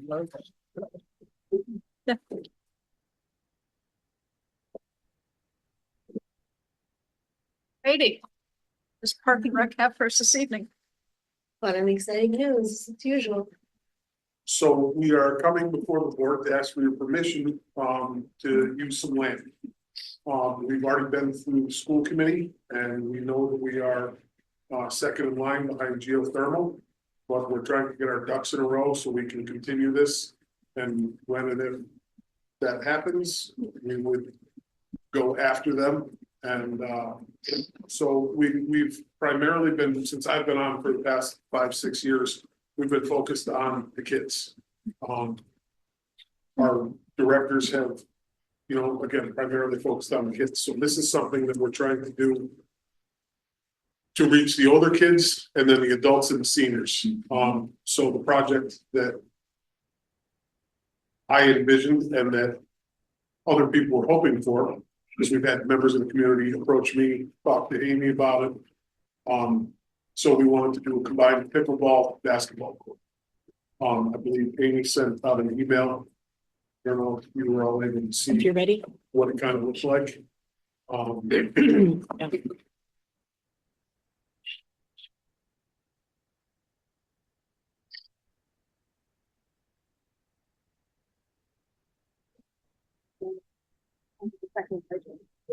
Is this it? Sure, cool, that's perfect. Okay. So it would look, you know, something like that, obviously not necessarily those colors. But some of the renderings that, I didn't forward to Amy so she could include were, the yellow and, the Hopkins colors. And they also do a free logo in the middle. So we could do the Hopkins, we could do something Hadley, we could do whatever. But the idea behind this is something for the entire community and not just for the kids. Something that the high school could use. They have a pickleball program in their PE classes. They could go outside and use. They have basketball, they could go outside and use that. And in the wintertime, if we have the appropriate weather, there's also an option with this. And they essentially put boards all the way around the pickleball fencing. And while when they do that, they also put up these little clips, and the clips hold a liner in place. And it's about 5 to 6 inches of ice. You can make an ice skating rink there in the winter time. And I mean, so we could potentially use this for seasons. And so this is, Brown Hopkins Academy. It would be Yes. 131 Russell, which is, Behind Russell School. yes, between Russell School and Hopkins, where the old gym was. further. Yeah, closer to the road, right where we Where did. the softball field was. Softball a couple field, of yeah. years ago. So it would be right at the exit, closer to Route 9. Going towards the Russell School. And that's an area that we use for geothermal if they do that. So Conflict. if I can walk over and show you. So I spoke to Chris Desjardins about it. And from what he tells me, the geothermal is gonna go about as far up as the cross section in the A. Mhm. And then it's going to come this way, Okay. and it's not gonna go that far. So, even though this project wouldn't necessarily interfere with that, the school committee asked that we wait. Because they said that they went to visit some different sites and it was a giant mess. So we don't want to be in the way of a project that's that big. And ongoing maintenance, Jim? So. You wanna do that? Or do you? If we go, can you go back to that? I think it's the third slide.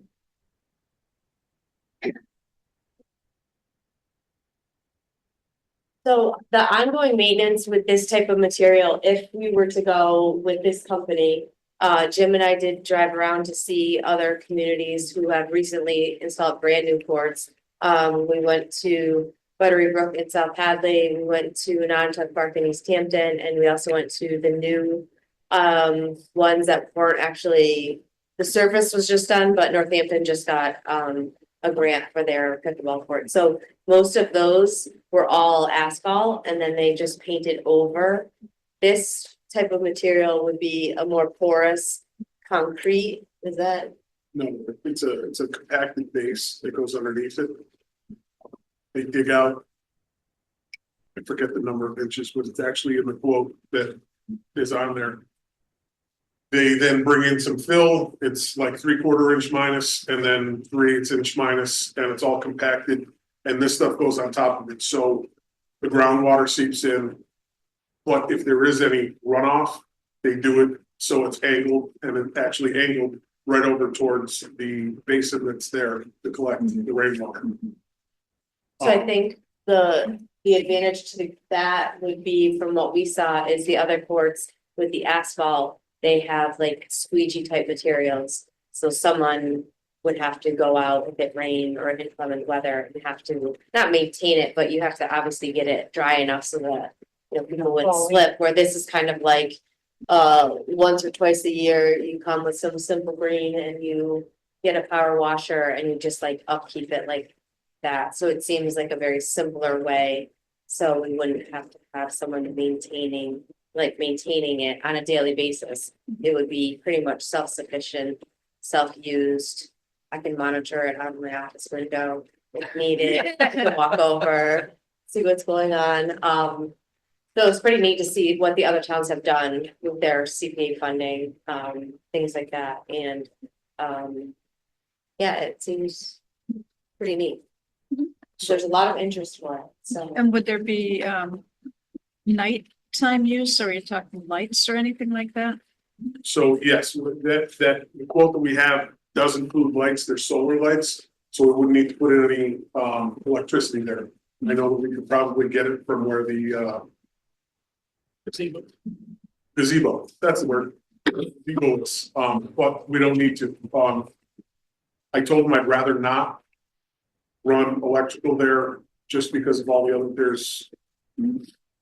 I want to make it as simple as possible, as easy as possible, and as maintenance free as possible. And this seems like the best alternative when you consider all the other factors.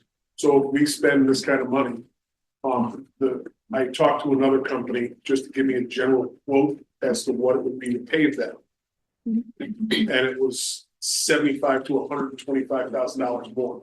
The pavement is gonna last 8 to 10 years before it starts cracking, and we have to do crack filling, sealing, all these other things that cost a lot of money. This stuff, if there is a spot that sinks a little bit, you can pop up the squares. It's actual squares that snap together. You can layer with some more material, compact it, put these squares back in, and there's really no issues. And it seems like the number one complaint I've, either heard directly or read about from other communities doing it, oftentimes it's neighbors complaining about the sound and the noise. With this being right next to Route 9, Yes. seems like How would you regulate use? Well, that's interesting, Jane. If I may, I was gonna segue into Molly. The popularity of pickleball being right on Route 9, so many people go by. Yep. How are we gonna limit this to town residents? So you're never gonna limit it just to town residents. Anything that's outdoors, people from all over the place go. Half of the people that play in Hadley pickleball on Monday nights go to South Hadley. So they go Monday night to Hadley, Tuesday night to South Hadley, Wednesday night to East Hampton, another night to Northampton. It's this traveling league of people, but believe it or not, for as small of a community as Hadley is, there's a lot of people who participate in that. Mhm. Both, my age and considerably older. And they really enjoy it. And I've shown up to Amy goes up every Monday night to do pickleball. I've shown up twice and the people just flood me. And there's 50 to 60 people in the gym waiting to play pickleball at 3 courts. Well, I get that, and that's my concern. We have all these people in town that want to play. Yep. And then we get whoever that sees we have these courts, and I realize you can't keep everybody out, but I'm just concerned that we get overrun with non-residents, and then the residents are upset because we spent all this money and we can't use it. I understand that. And part of the other issue that I wanted to address was it would be something like the playground that you folks just approved to have put in up at school. It wouldn't be able to be used during school hours. It would be after school hours. They have a paddle system that they use as the who's up next and all that stuff. And I don't think that the way that works out, I would say it's pretty fair for everybody to get in there and play. I don't think anybody's gonna get choked out. Right now, sorry, right now I have had to go within the last year to, there's an app called Team Reach, and you can literally put any event that you want up. So for adult basketball on Wednesday nights and Monday night pickleball, people have to sign up to reserve a spot. So it's like going to like another fitness class, like a lot of places require that you sign up in advance. So on Wednesday mornings, every Wednesday morning between 8 and 8:15, I release the sign up and I limit, you can limit, I could limit it to 100 people, I can limit it to 10 people. So on Mondays, we have 24 people that are allowed to play at the elementary school, and Wednesday night basketball is a limit to 20 people. So it's something that can be streamlined as far as using something outdoor as well. As soon as people catch on to that, they really know that they're on it if they want to play. So Wednesday mornings, when those times get released, they're usually filled within 5 minutes, for both nights. So one of the issues we got here with the pool table is the same people want to sign up again and again. How do you avoid that so that everybody gets?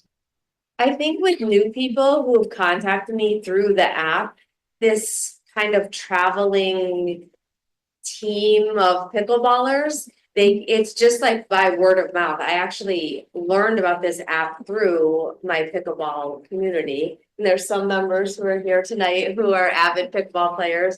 And it was a great way of a solution to like streamline it. So it kind of just like works itself where you come, there's a paddle system. So like you play to a certain score, and then there's that many people that are allowed. So everyone kind of gets their same amount of playing time. So no one's kind of getting like gypped. Like with adult basketball, they play till either a certain time limit or to a certain score. Some days it's different. Some days it's whatever the people decide. So that's one easy way. It's easily advertised. The app is free. It's easy to use. I think I would easily be able to focus and streamline people to kind of go down that avenue. And there's also, I've learned from other towns, they have actual pickleball tournaments on the weekends where they do this like whole ladder system, and it's actually even almost run by itself. So the pickleball community within the surrounding areas, they all get to know each other because they're like Jim said, they're traveling, like one night here, one night there, one night here, one night there. Northampton does, if you're a Northampton resident, you pay X amount of dollars. If you're not a Northampton resident, you pay like a couple dollars more. So if we're doing like a tournament, we could do something like that. Other than that, I mean, I haven't had any real complaints or issues as far as playing time, or the app just literally kind of solved all of my problems. Plus, if we stick a Gatorade vending machine and an ice pack machine out Yes. there, we'll balance the town budget in no time. There's still a fry machine available. I have a, maybe it's a dumb question. But I love this, by the way, like 100% in it. With it being so close to Route 9, I know that you were saying that there's gonna be like solar lights, but I'm assuming they're not gonna be like sporting floodlights. Cause isn't there like is there like an offset from the road or something for having those really, they're not gonna be like wicked bright lights? No, and no, I don't know if that picture showed, but it will be fenced in too. So there's like, people, Can't things come in won't from the be road. impeding into Route 9 and And they're, basketball's moving They forward. could be shielded. they're also pretty focused. Is there? Focus light, that's what yeah, you may approach. Which slide? So Yeah. they Yeah, that- focus down on the court and not out, so there's not gonna be a lot of light pollution.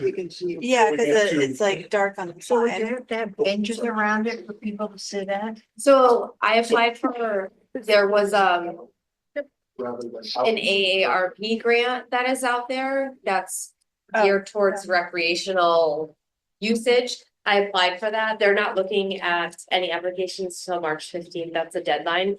So that would actually, if we got approved for that, then when they were doing the site work, we would figure out how many like pads extra. So we would hopefully be able to, yes, have benches, ADA compliant, maybe even put a sunshade up. So there's places for people to hang out while they're, waiting for their next turn.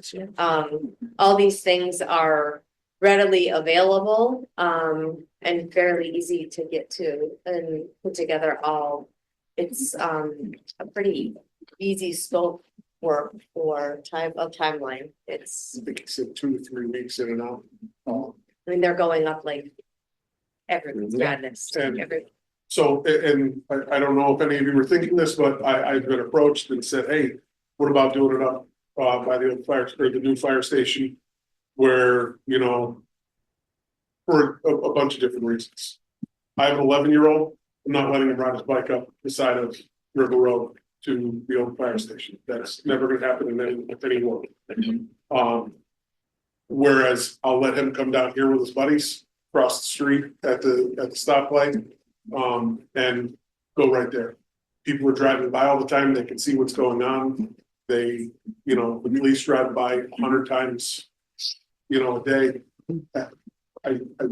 And then we have to build a parking lot, so now the price goes way up, because if you're getting 20, 30 cars, we now have to do a parking lot that includes drainage, that includes all sorts of different stuff, and it just creates a lot more problems, whereas we have an existing parking lot that can be used when school's out of session.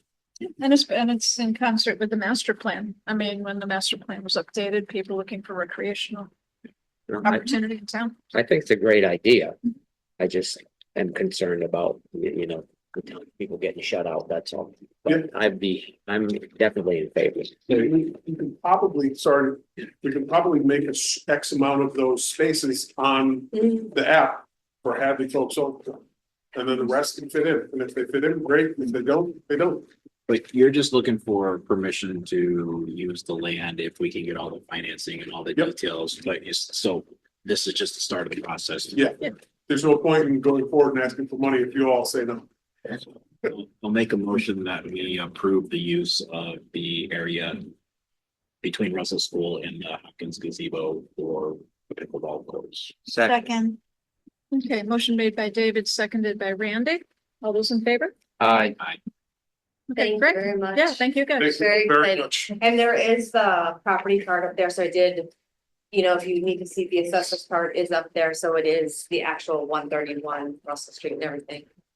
Conservation, all that's been talked to. So you're gonna have to go before the planning board for site plan approval?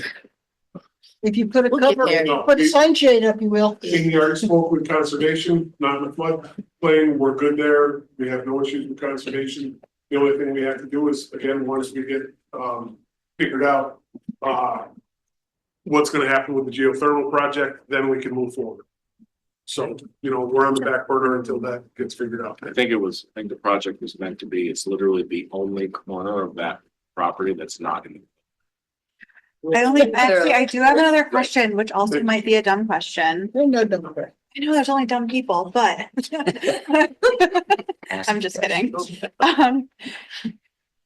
It's gonna be, like 3 times the size of like the old, like, remember how you would make the ice rink? Yep.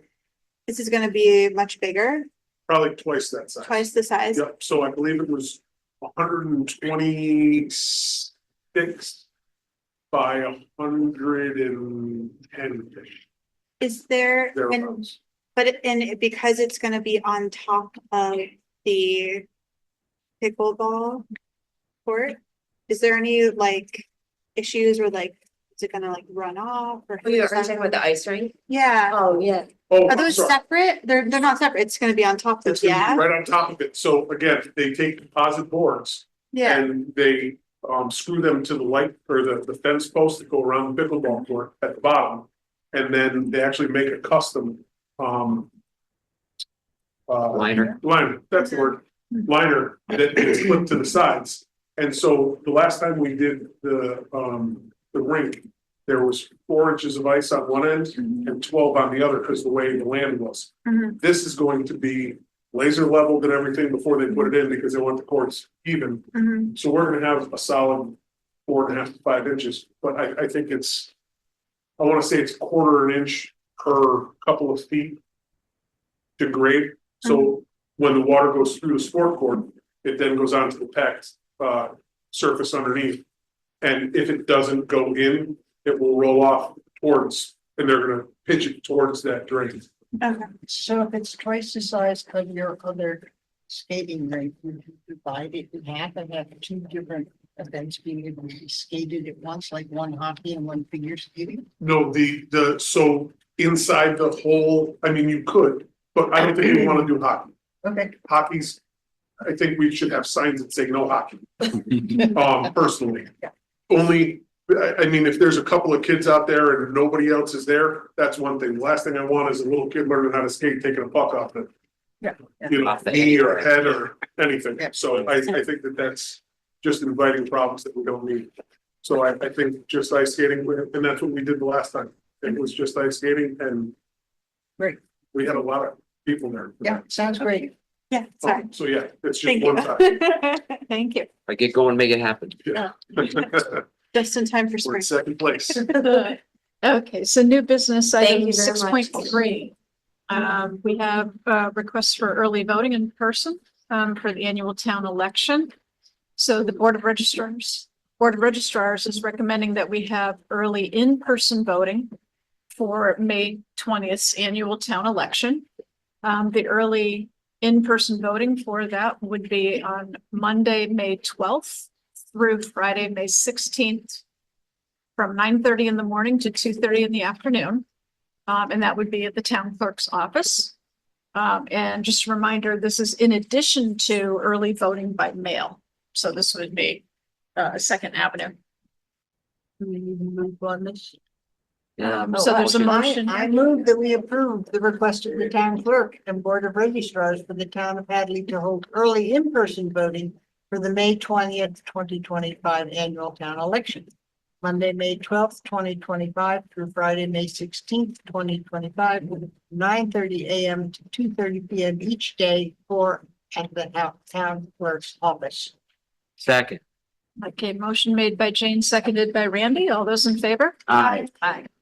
We put a sign up there that in-person voting is not at the senior center. We had an awful lot of people said, but this is where you vote. Oh. Item 6.4, I believe we're passing over this evening and we're going to take this up in another meeting. Okay. Then we are down to the review and release of the executive session minutes, 2024. All this. I've provided y'all with a list. There are several, most of them are gonna have redactions in them. I think it would be okay if you voted to approve the attached list. So moved. Second. A motion made by David, seconded by Jane. All those in favor? Aye. Thank you. Thank you. And then now we move to the town administrator report. Okay. Not a ton of changes on this. We have had some movement in some areas, but there's the same 3 positions have been in the interview process. These are just regular vacancies, not added positions. Actively interviewing and for looking for replacements for them. The moving down to the classification compensation. The surveys have been reviewed and they've been adjusted by our HR director and sent back to Collins Center. She's gonna adjust those surveys and then get them out to department heads. No change with fiber. Obviously, the ambulance and fire, we're working on the budget situation for that. No change in the landfill. Signed, it's signed. Oh, I'm sorry. I'm so sorry, Mike. It was signed and they actually did this, they did the thing today. I didn't see you. I'm That's sorry. okay. All right, so we're good there. The Russell School reuse, I actually had just recently reached out to Jake and Meg about this project. Jake from AHF had just gotten back from paternity leave this week. And so they will be getting back to us very soon with their completed report. Let's see, town hall consultant, third meeting was had last week and the CPA voted for approval to move forward with the project. The next step is application for funding through the CPA. It's being prepared for their February meeting, which I'm gonna say is 10. Obviously, the initial cost estimates are high, so they're making some adjustments in different areas as we have to do anytime you make, so send an application for a project. Do you have anything to add on that, Jennifer? The historical commission gave us their approval. We've been working with the architects, Lauren and I've been working with the architects on this and the prices that came back were a major concern. So we've asked, so I don't think we're gonna make it into this CPA round. Just because we want to make sure we're bringing the best project forward. So we think we'll bring it into the fall. And that's where we are right now. Levy rehab, as many of you know, we did have a meeting with legislators and we identified those 3 potential next steps. One of them is to fix the immediate issues. One of them is to study and plan for a bigger adjustment to the levy, and one of them is an adjustment to the levy as well as an additional levy down on the Bay Road side. Because of all the work we had been doing on the budget this week, I did type this report out a couple of days ago.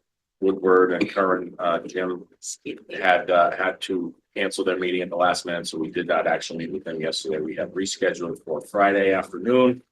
We're going to be talking to them just so I can try to figure out some cost estimates and see if we can get a scope of work from them and what that might cost. And then I plan on trying to go through maybe the one-stop grant program or some other grant program to pay for that. Then we'll move on from there. Nothing has really changed in the next few items. We did have a meeting about the library roof and we are moving forward with that. I've gotten a bunch of documentation to town council. All of the contracts are in the hands of town council, and I'm reaching out to some of the other individuals involved in that project to try to gather as much documentation as we can to have our lawyers take a look at it. Obviously, you saw your first pass of the budget tonight, and the last thing is negotiations. They are going and moving forward. Can't get into too much detail, but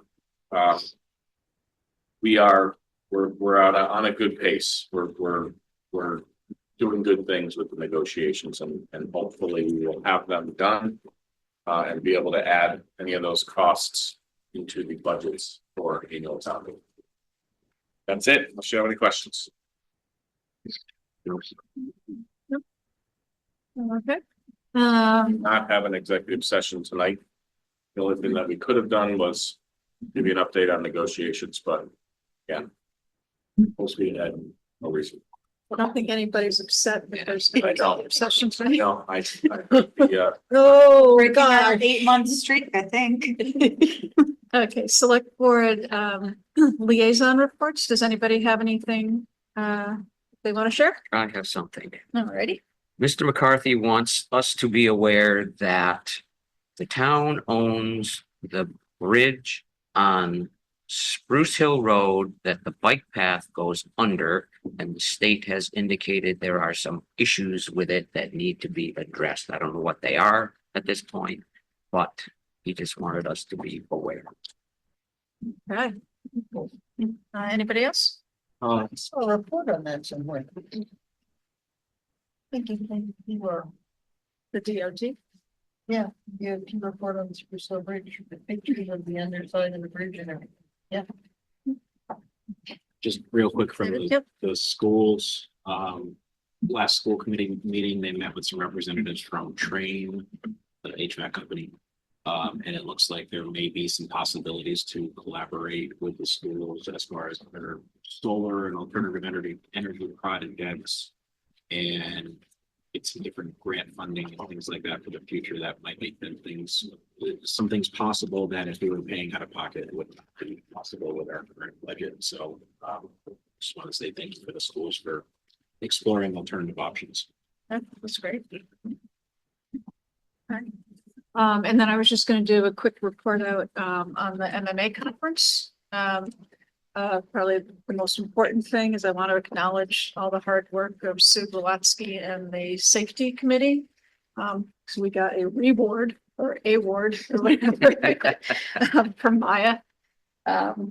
But you know, so we were highlighted with just, you know, a couple of other municipalities in that regard. So again, thanks for all of the hard work on that. So that was nice to see our town acknowledged. I would tell you, for anybody who's been to the MMA conference before, they moved the location. Not thrilled. They moved it from the Heinz Convention Center to the new Boston Convention Center at the Seaport. And it's massive to the point that they literally were shuttling people in golf carts to get to from one side of the building to the other. And so it kind of lost a lot of its Intimacy. yeah. So be providing that feedback, but the bulk of it was you know, the governor's budget, all the typical things that they do. And I sent a lot of that information over to Linda, and you know, so she would have it for the budget process, and then of course remarks from Marky and Warren and all of that. The workshops were more limited than they've been in the past, so. Yeah, and the trade show, they changed the hours on the trade show, so sadly I never got to the trade show because I didn't know they weren't gonna have it on Saturday anymore. So. That's all I have to say about that. Right. Any announcements this evening? Yes, ma'am. DPW Building Committee would like to visit with the select board on our next meeting, February 19th. I believe that they will have a potential article regarding the funding costs for the new DPW building. So if they can get, that can get put on the agenda for the 19th, that would be a good thing. And then secondly, I had a resident who happens to be a veteran talk to me today about the HERO Act that the governor signed last August, maybe. And in that act are ways to help veterans pay some of their real estate taxes and other things. It's a whole list of stuff. And he was wondering if there was anything that the town could do or is willing to do to up the ante, if you will, relative to that. And I don't know where we have to turn to get the definitive information about what is potential. But That was actually one of the presentations at the MMA conference. So I'll go back and look through the material and see. The town does have the Veterans Workout Program for taxes. yeah, well, this This is is an something, enhanced- it's an yeah. abatement. I think he said it was, right now it's $400. And this HERO Act allowed it to go up to $800. Yeah. But I guess that's up to the town's discretion to do it. So again, just look into it so we can discuss that, please. Okay, I just have one thing. So condolences to the family of Roberta Belanger, longtime Hadley resident, who recently passed. So again, sorry to Bobby and her family. Anything else? If not, okay, motion made by Amy, seconded by Jane. All those in favor? Aye. Hi, good night, everybody. Thank you. Good night.